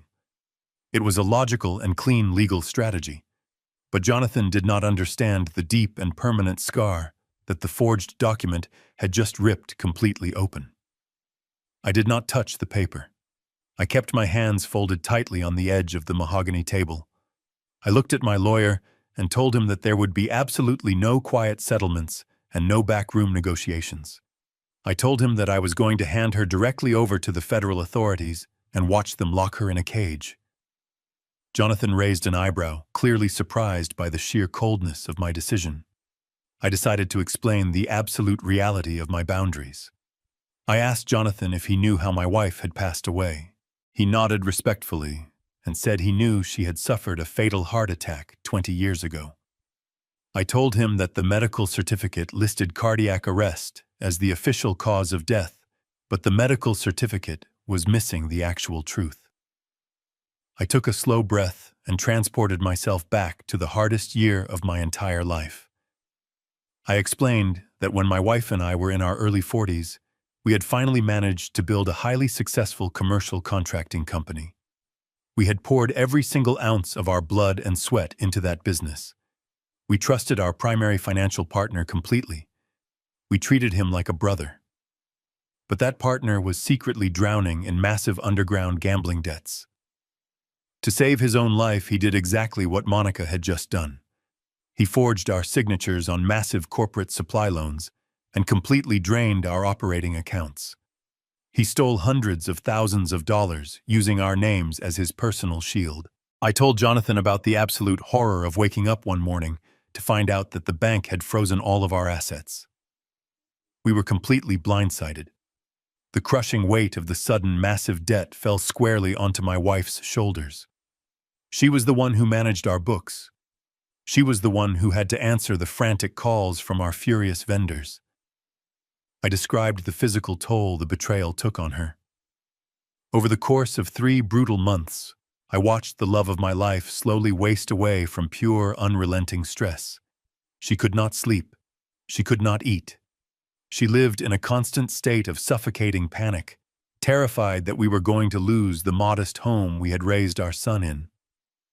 And then came the terrible night in November. The bank had issued a final foreclosure warning. She stood in our small kitchen holding the legal notice, her hands shaking violently. She looked at me with tears streaming down her face, and then she simply collapsed onto the linoleum floor. The doctors told me later that her heart simply gave out under the immense unnatural pressure of the financial terror our partner had forced upon us. I looked back at Jonathan. The conference room felt completely frozen in time. I told him that I spent the next 10 years working brutal physical labor just to dig myself out of that massive hole and clear my family name. I raised my son completely alone. I told Jonathan that financial fraud is not just a white-collar crime. It is a violent and deeply destructive act that literally stops human hearts. I pointed my calloused finger at the forged signature sitting on the table. I told Jonathan that Monica had just invited the exact same deadly poison into my family. She had used my name to fund her arrogance without a single thought about the destruction it could cause. I told my lawyer to prepare the criminal referral immediately. I was going to ensure she faced every single brutal consequence of her actions without a single drop of mercy. I drove my old rusted truck straight from Jonathan Reed's office to Bradley's luxury suburban house. The massive circular driveway was entirely empty because the repossession men had already arrived earlier in the day and towed the forged luxury vehicle right off the pristine pavement. I walked up to the heavy mahogany front door and let myself in using the emergency key I had kept on my ring for years. The massive house was completely silent. The highly curated illusion of their perfect marriage had already started to rot from the inside out. I walked down the long hallway and found them sitting in their massive open-concept kitchen. The beautiful white marble countertops were covered in empty wine glasses and crumpled legal papers from the ruined clinic. Bradley was holding his head in his hands, looking absolutely pathetic. Monica was pacing near the massive bay windows, chewing nervously on her thumbnail. They both froze completely when I walked into the room with Jonathan right behind me. Bradley stood up quickly, expecting me to offer some kind of parental bailout. He actually took a step toward me, holding his hands out as if he was waiting for a sympathetic embrace. I did not embrace him. I walked directly to the massive marble kitchen island and dropped the thick manila folder onto the cold stone surface. I told him to open it. Bradley hesitated, looking past me at Jonathan, who was standing by the doorway like a grim executioner. Bradley slowly reached out and flipped the heavy cover open. He stared at the loan application for the luxury vehicle. He looked confused at first. He told me he already knew about the car loan and that Monica handled all their personal vehicle financing, so there was no need to bring it up. I did not raise my voice. I simply told him to look at the bottom of the third page. I watched his eyes scan the dense legal text and land squarely on the guarantor signatures. I watched the exact second his brain processed the monumental severity of the forged handwriting. I told my son that his wife had walked into a federally insured commercial bank and submitted a completely fabricated legal document. I explained that she had stolen my identity and used my pristine financial history to illegally borrow $150,000 to fund her pathetic socialite lifestyle. I made it absolutely clear that this was not a civil dispute over dental chairs anymore. This was a severe federal felony carrying a mandatory prison sentence. Monica stopped pacing by the window. She rushed over to the kitchen island and looked down at the document. Her face turned the color of wet ash. She tried to stammer out a pathetic excuse, claiming it was just a temporary bridge loan and that she fully intended to pay it back before I ever found out. She actually tried to use her breathy socialite voice to smooth over a massive federal crime. I ignored her completely. I kept my eyes locked directly on my son. I delivered my final ultimatum with absolute surgical precision. I told Bradley that Jonathan had already drafted the formal criminal referral. We were sending the entire file to the federal authorities first thing in the morning. I told my son he had exactly one choice to make. He could immediately file for divorce, kick the criminal out of his house, and agree to testify against her in federal court as a completely blind and innocent spouse. If he did that, I promised to let him walk away with whatever pathetic remnants of his life he could salvage. But if he tried to defend her, if he tried to cover up her tracks, or protect her in any way, and I would instruct Jonathan to name him as a full co-conspirator in the fraud. I told him he would lose his medical license, his house, and his absolute freedom. I gave him the choice between his fraudulent marriage and his own survival. The sheer viciousness of Bradley's reaction was staggering even to me. He did not hesitate for a single second. He did not look at his wife with love or conflicted loyalty. He looked at her with pure, unadulterated hatred. He turned on her so incredibly fast, it was like watching a starving animal turn on its own pack. He grabbed the forged document and shoved it right into her face. He started screaming at the top of his lungs. He demanded to know how she could be so incredibly stupid. He yelled that she had single-handedly destroyed his entire life, his pristine reputation, and his medical career just so she could drive a fancy car to her ridiculous country club. He did not offer to help her. He completely threw her to the wolves to save his own skin. He pointed his finger toward the heavy front door and ordered her to get out of his house immediately. He screamed that he was calling a divorce attorney right that second and that he would happily testify to the federal authorities that she was a manipulative, pathological liar. He told her she was a parasite who had dragged his absolute brilliance down into the mud. Monica stared at him in absolute shock. The man she had spent years manipulating, the man whose ego she had constantly inflated, was now violently discarding her to save himself. The shock rapidly dissolved into a blind, venomous rage. If Bradley was going to throw her into the fire, she was absolutely determined to drag him down into the flames right alongside her. She slapped the forged document out of his hand and stepped right into his personal space. She did not whisper. She screamed right back at him, her voice cracking with pure venom. She asked him who he thought he was calling a parasite. She reminded him that she spent the last 3 years managing every single detail of his pathetic life, because he was too obsessed with his own reflection to actually run a business. She yelled that she bought the luxury car to keep up appearances for his high-end clinic.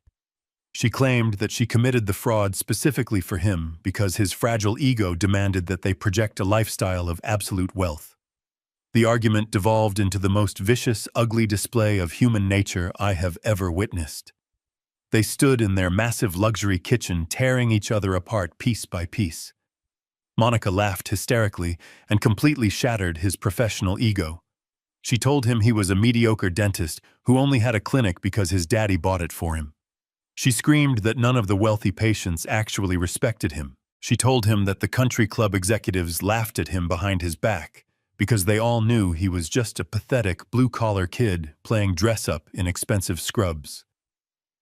Bradley turned bright red, his face contorting with absolute fury. He lunged forward and slammed his fists down onto the marble island. He yelled that she was nothing but a broke social climber before she met him. He reminded her that she brought absolutely zero assets into their marriage, and that without his medical degree, she would be working the cosmetics counter at a cheap department store. He told her she was going to rot in federal prison and that he would not spend a single dollar of his money on her criminal defense. Monica did not back down. She matched his fury with a terrifying coldness. She leaned over the marble island, her eyes wide and completely unhinged. She told him not to act so incredibly righteous. She yelled that he had no right to play the innocent victim when she knew exactly what he had been doing with the clinic billing software. She screamed that if he thought he was going to walk away clean, she would gladly tell the federal investigators exactly how he had been desperately upcharging his Medicare patients to cover the massive holes in their operating budget. She threatened to expose every single fraudulent insurance claim he had filed over the past 6 months. The room suddenly felt incredibly cold. Bradley stopped screaming. The blood drained completely from his face, leaving him looking like a terrified ghost. He realized in that exact moment that his wife was not just a forged signature. She was a loaded gun pointed directly at his medical license. They stood there panting, staring at each other with pure, absolute hatred. The curated illusion of their perfect high society marriage was completely dead, replaced by the ugly, terrifying reality of two desperate criminals turning on each other. I stood quietly near the doorway, watching the monster I had raised, and the parasite he had married, tear their entire world to shreds. I did not intervene. I did not stop them. I simply watched them destroy each other. Jonathan Reed stood beside me, his face completely impassive, carefully noting every single accidental confession what they were screaming at each other. They had spent years looking down on me, treating me like a disposable resource because of my faded work clothes and my calloused hands. Now they were completely exposing themselves as the absolute worst kind of trash.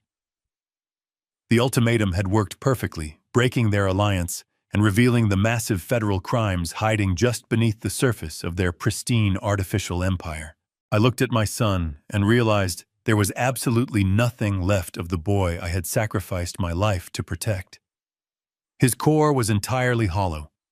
He was willing to sacrifice his own wife to save himself, but he was too arrogant and foolish to realize she held the keys to his own destruction. Monica stood there, breathing heavily, her chest heaving as she glared at the man who had just betrayed her. She told him that they were tied together permanently by their own greed. She swore that if she was going to wear handcuffs, he was going to be in the cell right next to her. The absolute silence that followed her threat was suffocating. I reached out and picked up the manila folder from the marble counter. I told them both that I had heard exactly enough.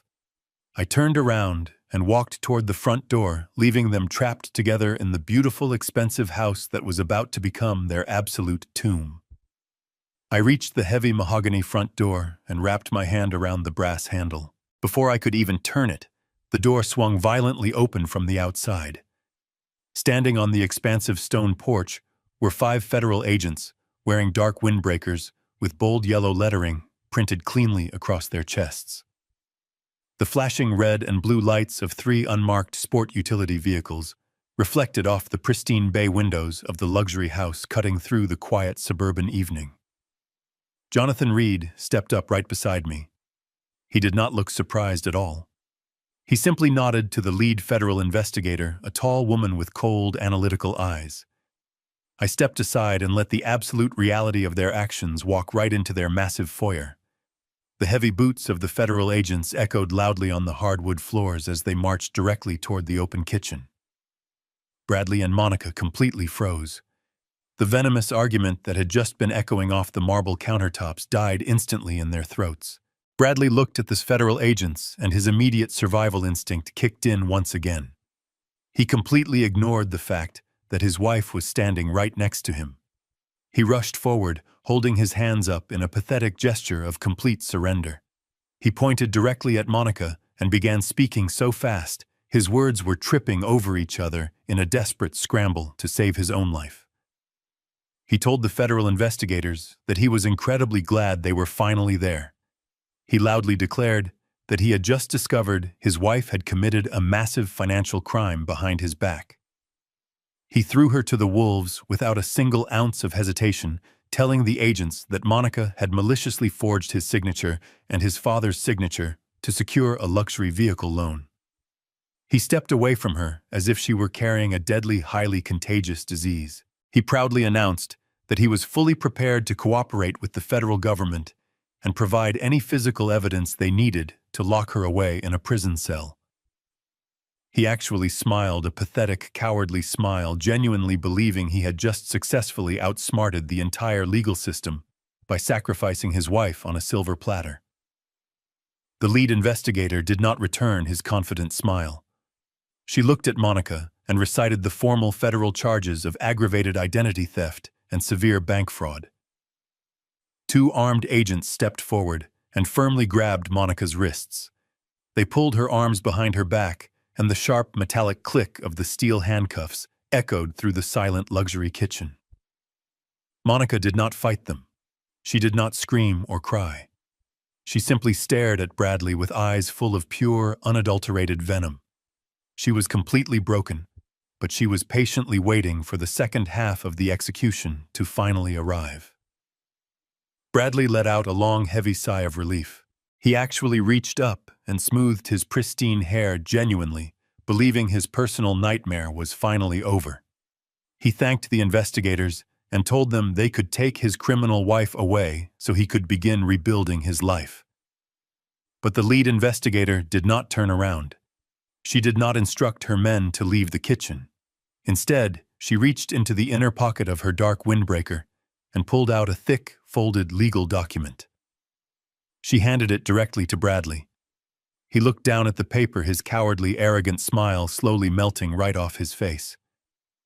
The investigator informed him that they were not just there to execute a simple arrest warrant for his wife. She told him that the heavy document he was currently holding was a comprehensive federal search and seizure warrant for his entire medical practice and his personal banking records. She explained that a highly detailed tip from a prominent corporate attorney had prompted them to look deeply into the clinic's financial ledgers earlier that morning. She stated perfectly clearly that when a federally insured bank loan application is flagged for severe forgery, the federal government automatically audits all of the primary businesses attached to the fraudulent applicants. Bradley began to shake violently. The document in his hand outlined a massive active investigation into gross Medicare fraud and illegal medical billing practices. The investigator did not whisper. She told him that their initial digital sweep of his corporate servers had already uncovered massive, undeniable discrepancies. They had found the exact fake invoices and inflated patient charges that he had been desperately using to cover the massive holes in his operating budget. She informed him that his medical license was immediately suspended pending a full federal indictment and that he was officially a primary target of the United States government. He dropped the warrant onto the marble floor. He looked at Jonathan Reed, who was standing quietly in the hallway. Jonathan simply adjusted his silk suit tie and stared back with eyes as cold as ice. Jonathan had not just reported the car loan forgery. He had legally handed them the entire corrupted financial anatomy of my son's fake empire. Bradley fell to his knees right there in his luxury kitchen. The reality of his absolute destruction finally crushed the last remaining breath of arrogance completely out of his lungs.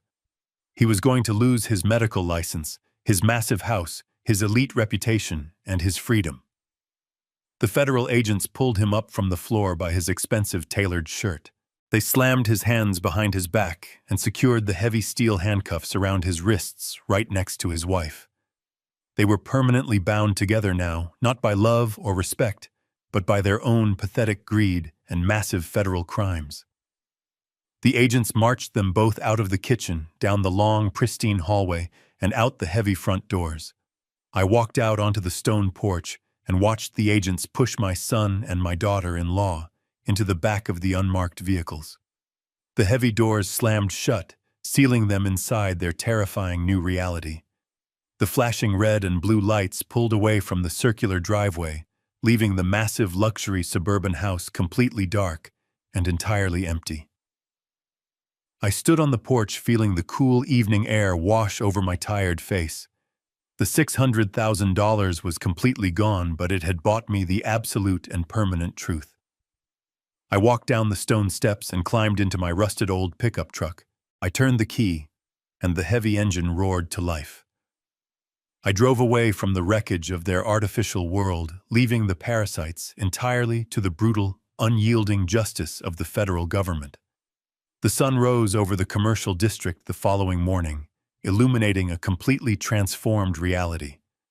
The pristine luxury dental clinic that my son had so arrogantly bragged about was no longer a monument to his manufactured success. It was officially an active crime scene. The heavy frosted glass doors that were supposed to welcome local celebrities and corporate executives were now tightly wrapped in thick industrial steel chains and secured with heavy brass federal padlocks.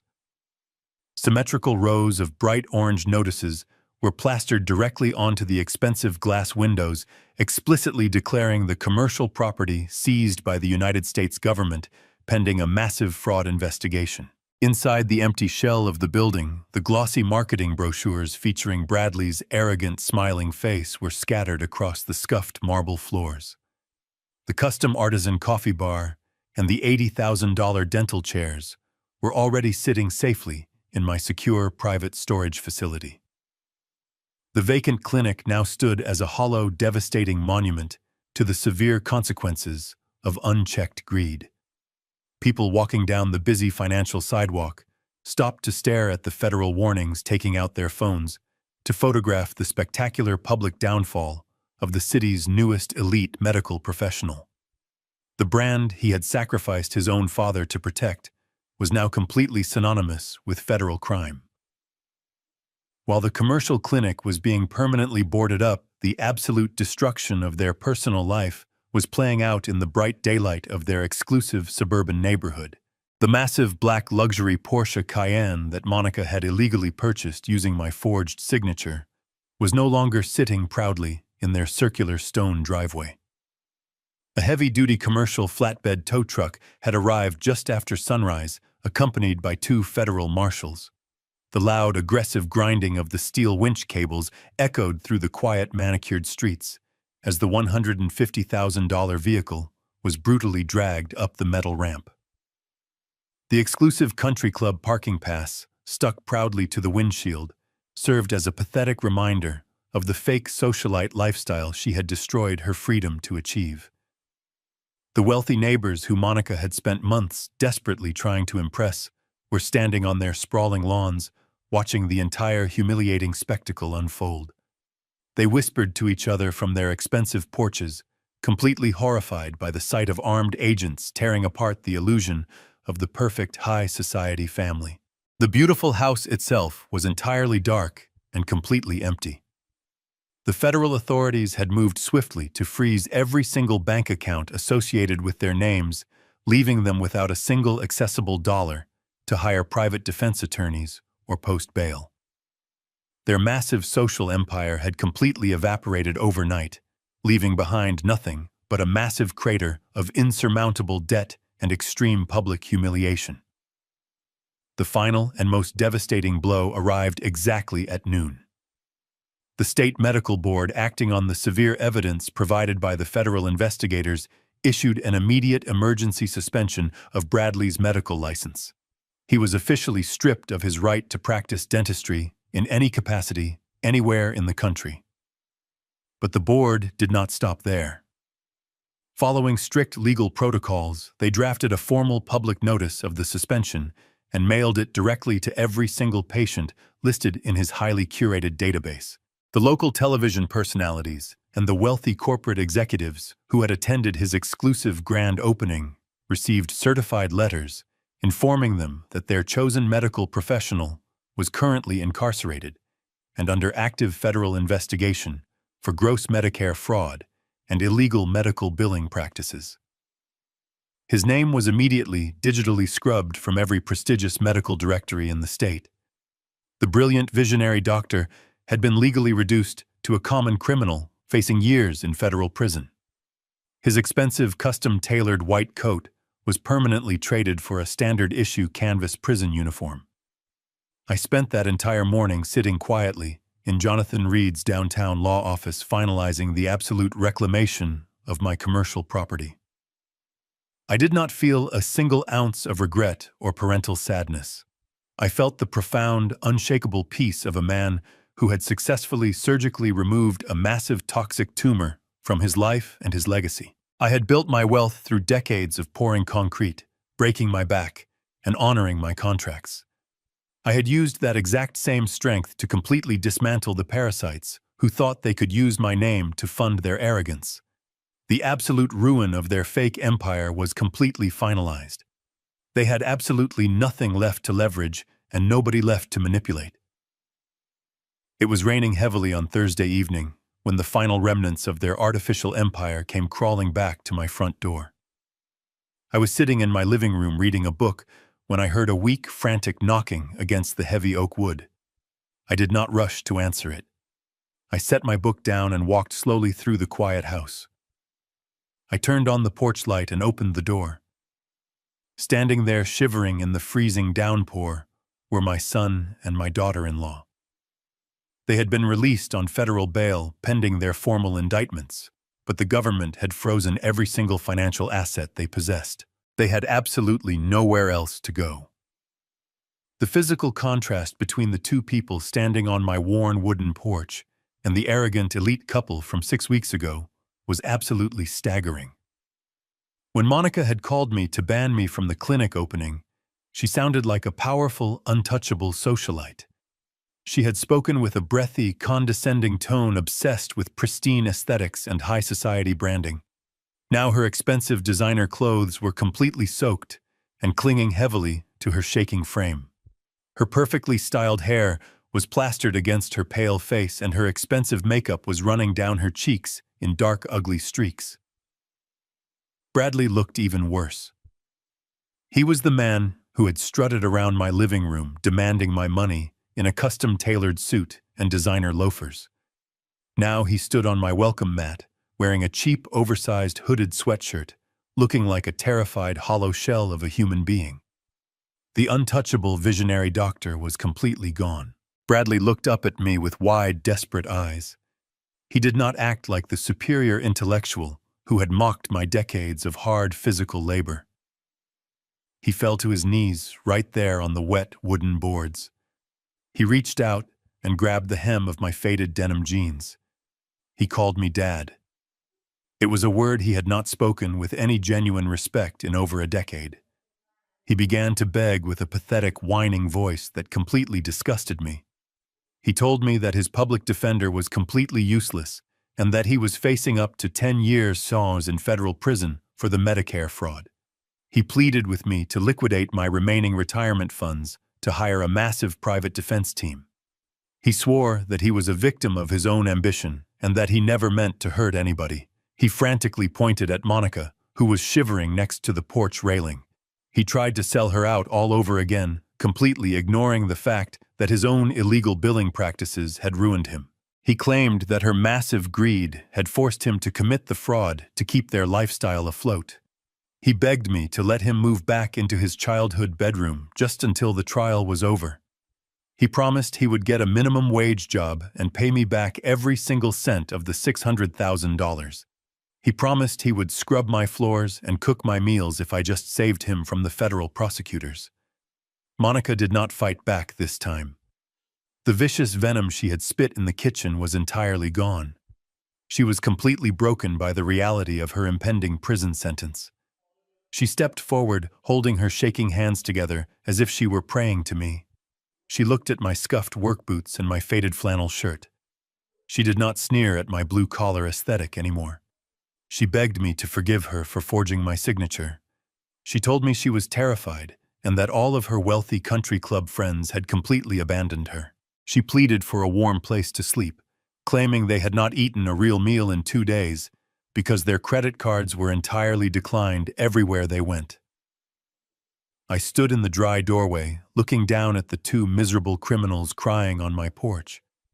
I did not feel a single drop of parental instinct urging me to reach out and pull them inside.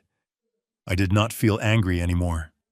I felt entirely cold and perfectly clear. I looked at Monica first. I kept my voice incredibly low and steady, forcing them to listen to the absolute truth over the sound of the pouring rain. I reminded her of the phone call we had 6 weeks ago.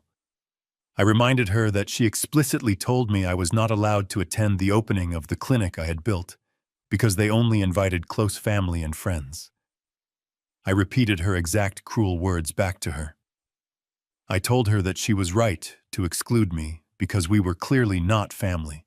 Family protects each other from the storms of life, but parasites only try to find a warm body to drain when the weather turns cold. I watched Monica close her eyes and sob uncontrollably as the sheer weight of her own past arrogance crushed her completely. Then I looked down at my son. He was still clutching the fabric of my jeans, looking up at me like a terrified child. I firmly stepped backward, forcing him to let go of me. I told him that 6 weeks ago he believed he was a superior intellectual giant who did not need his uneducated father's advice. He had explicitly told me that my manual labor was a personal failure and that his advanced medical degree elevated him to a completely different level of society. I told him to use his superior intellect to defend himself in federal court. I informed him that I would not spend a single penny of my hard-earned concrete money to hire a lawyer to defend a man who actively stole from the sick and the elderly just to maintain a fake social image. Bradley let out a loud, pathetic wail. He begged me to remember that he was my only child. He cried that he was my flesh and blood, and that a real father would never let his son go to federal prison. I looked at him and delivered the final absolute reality of our relationship. I told him that I spent 40 years breaking my back, destroying my knees, and sacrificing my entire youth to ensure he would never have to struggle. I gave him every single tool he needed to build a magnificent, honest life. But instead of building a foundation, he chose to build a hollow monument to his own massive ego using stolen money and forged signatures. I told him that I did not put the federal padlocks on his clinic doors, and I did not force him to submit fraudulent insurance claims. He chose to commit those crimes entirely on his own, because he believed he was too important to follow the rules of normal working people. True love is not blindly shielding a criminal from the consequences of their actions. True love is allowing a man to feel the absolute crushing weight of his failures so he might eventually learn how to be a decent human being. The rain continued to pour down around them, washing away the last tiny fragments of their false reality. They stood on my porch, completely stripped of their wealth, their status, and their toxic arrogance. They had absolutely nothing left to leverage.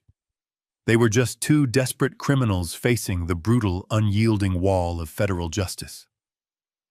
I looked at them one last time, memorizing the pathetic sight of the people who thought they could throw me away like garbage. I told them that my house was not a sanctuary for frauds. I stepped entirely back into my warm, quiet home. I grabbed the heavy brass handle and pushed the oak door forward. The loud, definitive click of the deadbolt locking into place echoed perfectly over the sound of the storm, permanently sealing them out of my life forever. I stood perfectly still on the dry side of the threshold, looking down at the two shivering figures huddled together in the freezing downpour. They had finally stopped screaming and begging. They were completely out of breath, their energy entirely depleted by the crushing reality of their impending federal prison sentences. The only sound left in the cold night air was the heavy rain violently lashing against the wooden steps of my porch and the pathetic, ragged sound of my son desperately gasping for air. I did not raise my hands to comfort them. I did not shift my weight or show a single ounce of hesitation. I wanted them to remember this exact moment for the rest of their miserable lives. I wanted the image of me standing tall and unbothered to be permanently burned into their memories, so they would always know exactly who had finalized their destruction. I looked directly into Monica's eyes first. The manufactured high society socialite, who had sneered at my worn-out boots, was now kneeling in puddles of muddy water, her expensive designer coat completely ruined. Then I shifted my gaze to Bradley. The arrogant, visionary doctor who had demanded my life savings as if it were his birthright was staring up at me with the terrified, hollow eyes of a defeated coward. I did not need to shout over the sound of the storm to make them understand their fate. I kept my voice incredibly soft, steady, and completely devoid of any parental warmth. I reminded them of the phone call that had started this entire devastating sequence of events. I spoke slowly, ensuring every single syllable landed with maximum impact. I told them that exactly 6 weeks ago they had made a highly calculated decision to exclude me from the most important day of their professional lives. I looked at Monica and repeated the exact words she had used to casually dismiss my entire existence. I reminded her that she had proudly claimed my blue-collar aesthetic did not match the pristine luxury environment they were trying to project to their wealthy friends. She had told me that my presence would only confuse their elite target demographic and severely damage their carefully curated image. I paused, letting the bitter memory hang in the freezing air between us. Bradley and Monica stared up at me, completely paralyzed by the cold truth of their own past arrogance. I took a slow, deliberate breath and delivered my absolute final judgment. I told them that they were absolutely right about me. I told them that I never belonged in their fake, artificial world built on stolen money and desperate lies. I looked my son dead in the eye and told him that my aesthetic did not fit his shiny new brand because my brand is accountability. They both froze completely. The sheer finality of that single word seemed to physically crush whatever tiny sliver of hope they had left clinging to. They finally understood that there were no more negotiations, no more pathetic excuses, and absolutely no more second chances. They were entirely on their own, facing the massive destructive consequences of the fire they had deliberately started. I did not say another word. I did not wish them luck or offer a tragic goodbye. I simply took a single step backward into the warm, quiet hallway of my home. I reached out and grabbed the heavy brass handle of the solid oak door. I pulled the door firmly shut, severing my connection to them forever. The loud, heavy metallic thud of the steel deadbolt locking into place echoed definitively through the house, signaling the absolute and permanent end of their reign. I stood in the entryway for a long moment, listening to the muffled sound of the freezing rain beating against the exterior walls. The absolute silence inside my home was profound and deeply comforting. I took off my damp jacket, hung it carefully on the wooden rack, and walked slowly down the hallway toward the kitchen. The air smelled of fresh, roasted coffee and warm wood, entirely contrasting the bitter cold desperation I had just locked outside. I walked into the kitchen, expecting to find it empty. Instead, Jonathan Reed was sitting calmly at my worn oak table. He had not packed his leather briefcase. He had not called for his private driver to take him back to his downtown corporate office. He was sitting perfectly upright, holding a silver pen in his right hand. A fresh pot of coffee was steaming on the counter beside him. Jonathan looked up as I entered the room. He did not ask how I was feeling. He did not ask if my son was still crying on the front porch, or if the federal authorities had already arrived to collect them. We operated on a completely different frequency. We dealt in absolute reality and forward momentum, not emotional theater. He simply reached out and placed his hand flat against a thick stack of pristine white parchment paper. He slid the crisp documents across the scratched wooden surface of my kitchen table, stopping exactly where my coffee mug usually sat. I walked over and looked down at the first page. It was not another repossession order or a criminal referral. It was a brand new commercial lease agreement, completely drafted and perfectly formatted. I looked up at my lawyer and raised an eyebrow. Jonathan took a slow sip of his coffee and stated that leaving a fully equipped medical facility sitting completely empty was simply bad business. He informed me that he had already been in contact with a brilliant young professional who was currently drowning in massive student debt, but possessed a flawless medical record and a profound dedication to his craft. Jonathan tapped his silver pen against the new contract. He told me the young doctor was ready to sign immediately. I pulled out my wooden chair and sat down, feeling the immense satisfaction of a perfectly executed adjustment. The toxic parasites were completely eradicated, and the foundation was finally ready. 3 months later, the bitter cold of winter had finally surrendered to the early warmth of spring.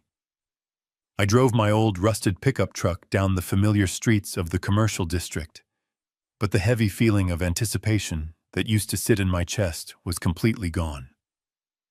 I pulled into the parking lot of the commercial building I owned. I did not park in the front row this time. I parked in a standard space near the side entrance, leaving the premium parking spots open for the people who actually needed them. I turned off the heavy engine and stepped out into the bright morning sunlight, taking a deep breath of the fresh air. The exterior of the building had been completely transformed. The bright orange federal seizure notices that had plastered the windows for weeks were entirely gone. The heavy brass padlocks and industrial steel chains had been legally removed, but the most significant change was the glass itself. The pretentious frosted coating that Monica had installed to keep the normal working-class citizens from looking inside had been completely scraped away by a professional cleaning crew. The massive, arrogant silver letters spelling out Bradley's elite cosmetic brand had been chipped off the brick facade, leaving absolutely no trace of his massive ego behind. In their place hung a simple, professionally painted wooden sign. It did not promise exclusive luxury or elite social status. It simply read, "Community Dental Care." The lettering was bold, clear, and completely unpretentious. I walked up to the front entrance and pulled the clear glass door open. The suffocating smell of expensive lavender oil and the pretentious classical piano music had been completely eradicated. The pristine imported white marble floors were still there, but they were now sensibly covered by thick, durable entryway rugs to prevent people from slipping on rainy days. The space where the absurd custom artisan coffee bar used to sit was now occupied by a practical wooden reception desk and a simple waiting area. There were no imported white leather sofas meant to impress wealthy executives. There were rows of comfortable, sturdy vinyl chairs designed for actual waiting patients. A standard commercial coffee pot sat on a small side table next to a stack of basic medical magazines and local newspapers. It no longer looked like a five-star spa designed to stroke the fragile egos of local celebrities and wealthy socialites. It looked exactly like what it was supposed to be. It was a clean, functional, and honest medical facility designed to actually help everyday people. The entire atmosphere felt incredibly grounded and deeply real. The toxic artificial energy that had previously choked the life out of the room had been completely sterilized.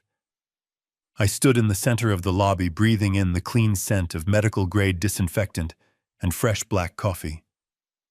I looked around the quiet, functional space and felt a profound sense of absolute peace. The massive financial investment I had made was finally being used for its intended honest purpose. The building was no longer a monument to arrogance and massive federal fraud. It was a solid, working foundation. I walked down the newly painted hallway toward the primary surgical suites. The heavy steel doors were propped wide open, inviting natural light into the sterile rooms. Inside, I saw the new tenant of Apex Commercial Holdings. His name was Dr. Richard Evans. He was a 32-year-old professional who had graduated at the absolute top of his medical class, but was currently carrying a massive mountain of student loan debt. When Jonathan Reed first introduced us, Richard had been working out of a cramped, rundown public health clinic, doing incredible reconstructive work for combat veterans who could not afford basic dental care. I had reviewed his financial history and his medical records with extreme precision. He was the exact opposite of the entitled parasite I had previously allowed into my building. Richard was wearing simple, dark blue scrubs. There was no expensive silver thread spelling out his name. He was standing next to one of the $80,000 operating chairs, speaking softly to an older man, wearing a faded military veteran baseball cap. I stood quietly in the hallway and watched him work. He did not treat the patient like a walking bank account. He treated the old soldier with absolute dignity and profound respect, explaining the details of the procedure in clear, simple terms. He finished the examination, shook the veteran's hand, and walked him out to the main lobby, personally thanking him for his service to the country. When Richard turned around and saw me standing in the hallway, his face immediately lit up with genuine gratitude. He did not puff out his chest or act like he was the most important person in the room. He walked over and firmly shook my hand. His grip was strong and slightly calloused, telling me that he actually worked for a living and did not spend his days getting expensive manicures. He looked around the pristine surgical suite and shook his head in absolute disbelief. He told me that he still woke up every single morning expecting this entire arrangement to be a dream. He thanked me again for the massive opportunity I had handed him. I had legally leased him the entire commercial building and all of the state-of-the-art medical machinery for a tiny fraction of its actual market value. The rent I charged him barely covered the property taxes and the basic maintenance fees. Richard told me that because he was not drowning in massive corporate overhead, he had been able to dedicate 2 full days a week entirely to pro bono work for local veterans and low-income families. He explained how the panoramic imaging machines and the hospital-grade sterilization units had allowed him to perform complex, reconstructive surgeries that these patients would never have been able to afford otherwise. He spoke passionately about his work entirely devoid of the toxic arrogance and desperate social climbing that had defined my son's miserable existence. I listened to his words feeling a deep sense of pride that my money was finally building something entirely real. I told Richard that he did not owe me any gratitude. I explained that in my decades of doing business, I had learned that providing the right tools to a man with a solid foundation is never a risk. It is an absolute privilege. I told him that the heavy, expensive machinery bolted to the concrete floor was completely useless without a skilled and honest pair of hands to operate it. I made it clear that he brought the actual value to the building, not the other way around. I told him I was proud to have my name attached to a facility that actually restored human dignity instead of just catering to local socialites and arrogant executives. Richard smiled a quiet, humble smile. He understood exactly what I meant. He did not try to flatter me with empty corporate buzzwords or promise me impossible financial returns. He simply looked me straight in the eye and promised that he would take perfect care of my building and my equipment. He told me he knew exactly how many hours of brutal physical labor it took to purchase those machines. He swore he would honor that immense sacrifice with every single patient he treated, regardless of their ability to pay. It was the exact level of mutual respect and absolute accountability that my own son had never been able to comprehend. Richard gestured toward the small break room down the hall. He apologized that he did not have an expensive artisan espresso machine or imported sparkling water to offer me. He said he only had a standard commercial drip coffee maker and some cheap ceramic mugs. I looked at the brilliant young doctor and told him that standard black coffee was the only kind I ever drank. We walked into the small break room together, leaving the quiet hum of the high-end medical machinery behind us. He poured 2 cups of the dark, steaming liquid and handed one to me. We stood there drinking our coffee in comfortable, quiet camaraderie. There was no tension, no arrogance, and absolutely no deceit. Just 2 hard-working men who understood the profound value of honest labor, mutual respect, and the unbreakable strength of a true foundation. I sat alone in the quiet waiting room of community dental care, holding the warm ceramic mug in both my hands. The heavy vinyl chair was incredibly comfortable. It did not squeak or shift under my weight like the imported leather furniture Monica had purchased to impress her wealthy friends. I took a slow sip of the standard dark roast coffee. It was not artisan espresso ground from imported beans. It was simple, honest coffee brewed by a hard-working doctor who respected the solid foundation he stood on. I looked around the lobby one last time, admiring the clean, functional space. The warm sunlight poured through the massive front windows, illuminating the room. For the first time since I wired that massive sum of money, I felt completely and entirely at peace. The building was finally breathing cleanly. My heavy, scuffed smartphone vibrated quietly against the wooden side table. I set my coffee mug down and picked up the device. The screen illuminated, displaying a breaking news alert from a prominent local business journal. The headline was short and incredibly direct. It announced the official trial dates for a disgraced local cosmetic dentist and his wife facing massive federal indictments. The brief article detailed the upcoming prosecution for severe Medicare fraud, aggravated identity theft, and gross bank deception. The trial was scheduled to begin in a federal courthouse early next month. The journalist noted that both defendants were facing mandatory minimum prison sentences and had been permanently stripped of their professional medical licenses and their personal financial assets. I stared at the glowing screen for a long moment, reading the clinical legal summary of the total destruction of my son. I did not feel a single drop of parental heartbreak. I did not feel the urge to call a lawyer or attend the court hearings to offer my quiet support. The boy I had broken my back to raise was completely gone, replaced by a hollow, arrogant parasite who had attempted to drain my life to fund his illusions. I did not need to witness his final sentencing to find closure. The true closure was the absolute silence in the room around me. I pressed my rough, calloused thumb against the glass screen and swiped the notification away entirely. I deleted the news alert, erasing their names and their self-inflicted tragedy from my daily reality with a single decisive motion. I picked up my ceramic mug and drank the last remaining drops of the bitter black coffee. I stood up from the comfortable vinyl chair and walked toward the clear glass doors. I stepped out of the clinic and into the bright, warm spring morning. The air felt incredibly crisp and clean, without the heavy stench of greed hanging over the property. I walked across the parking lot toward my rusted 1998 pickup truck. The faded paint and the dented steel doors felt like old, loyal friends. I climbed into the driver's seat and turned the key. The heavy engine roared to life, vibrating powerfully beneath my hands. I put the truck into gear and drove out of the commercial district, heading toward the open highway. The $600,000 had been a massive and incredibly expensive lesson, but as I drove down the road, I knew it was worth every single penny. It was the ultimate price I had to pay to permanently sterilize my environment and achieve the absolute unshakable peace I truly deserved. The greatest lesson I learned from dismantling my own son's fake empire is that unconditional love should never mean unconditional surrender. We are taught that family is a sacred bond that requires endless sacrifice, but when that blood turns into a parasite, sacrificing yourself only feeds the rot.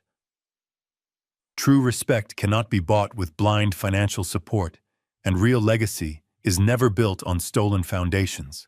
You must have the absolute courage to let the people you love face the brutal consequences of their own arrogance. Sometimes the most profound act of love is simply locking the door. If you have ever had to cut off toxic family members to protect your own peace, tell me your story in the comments below. And make sure to hit that subscribe button for more lessons in absolute accountability.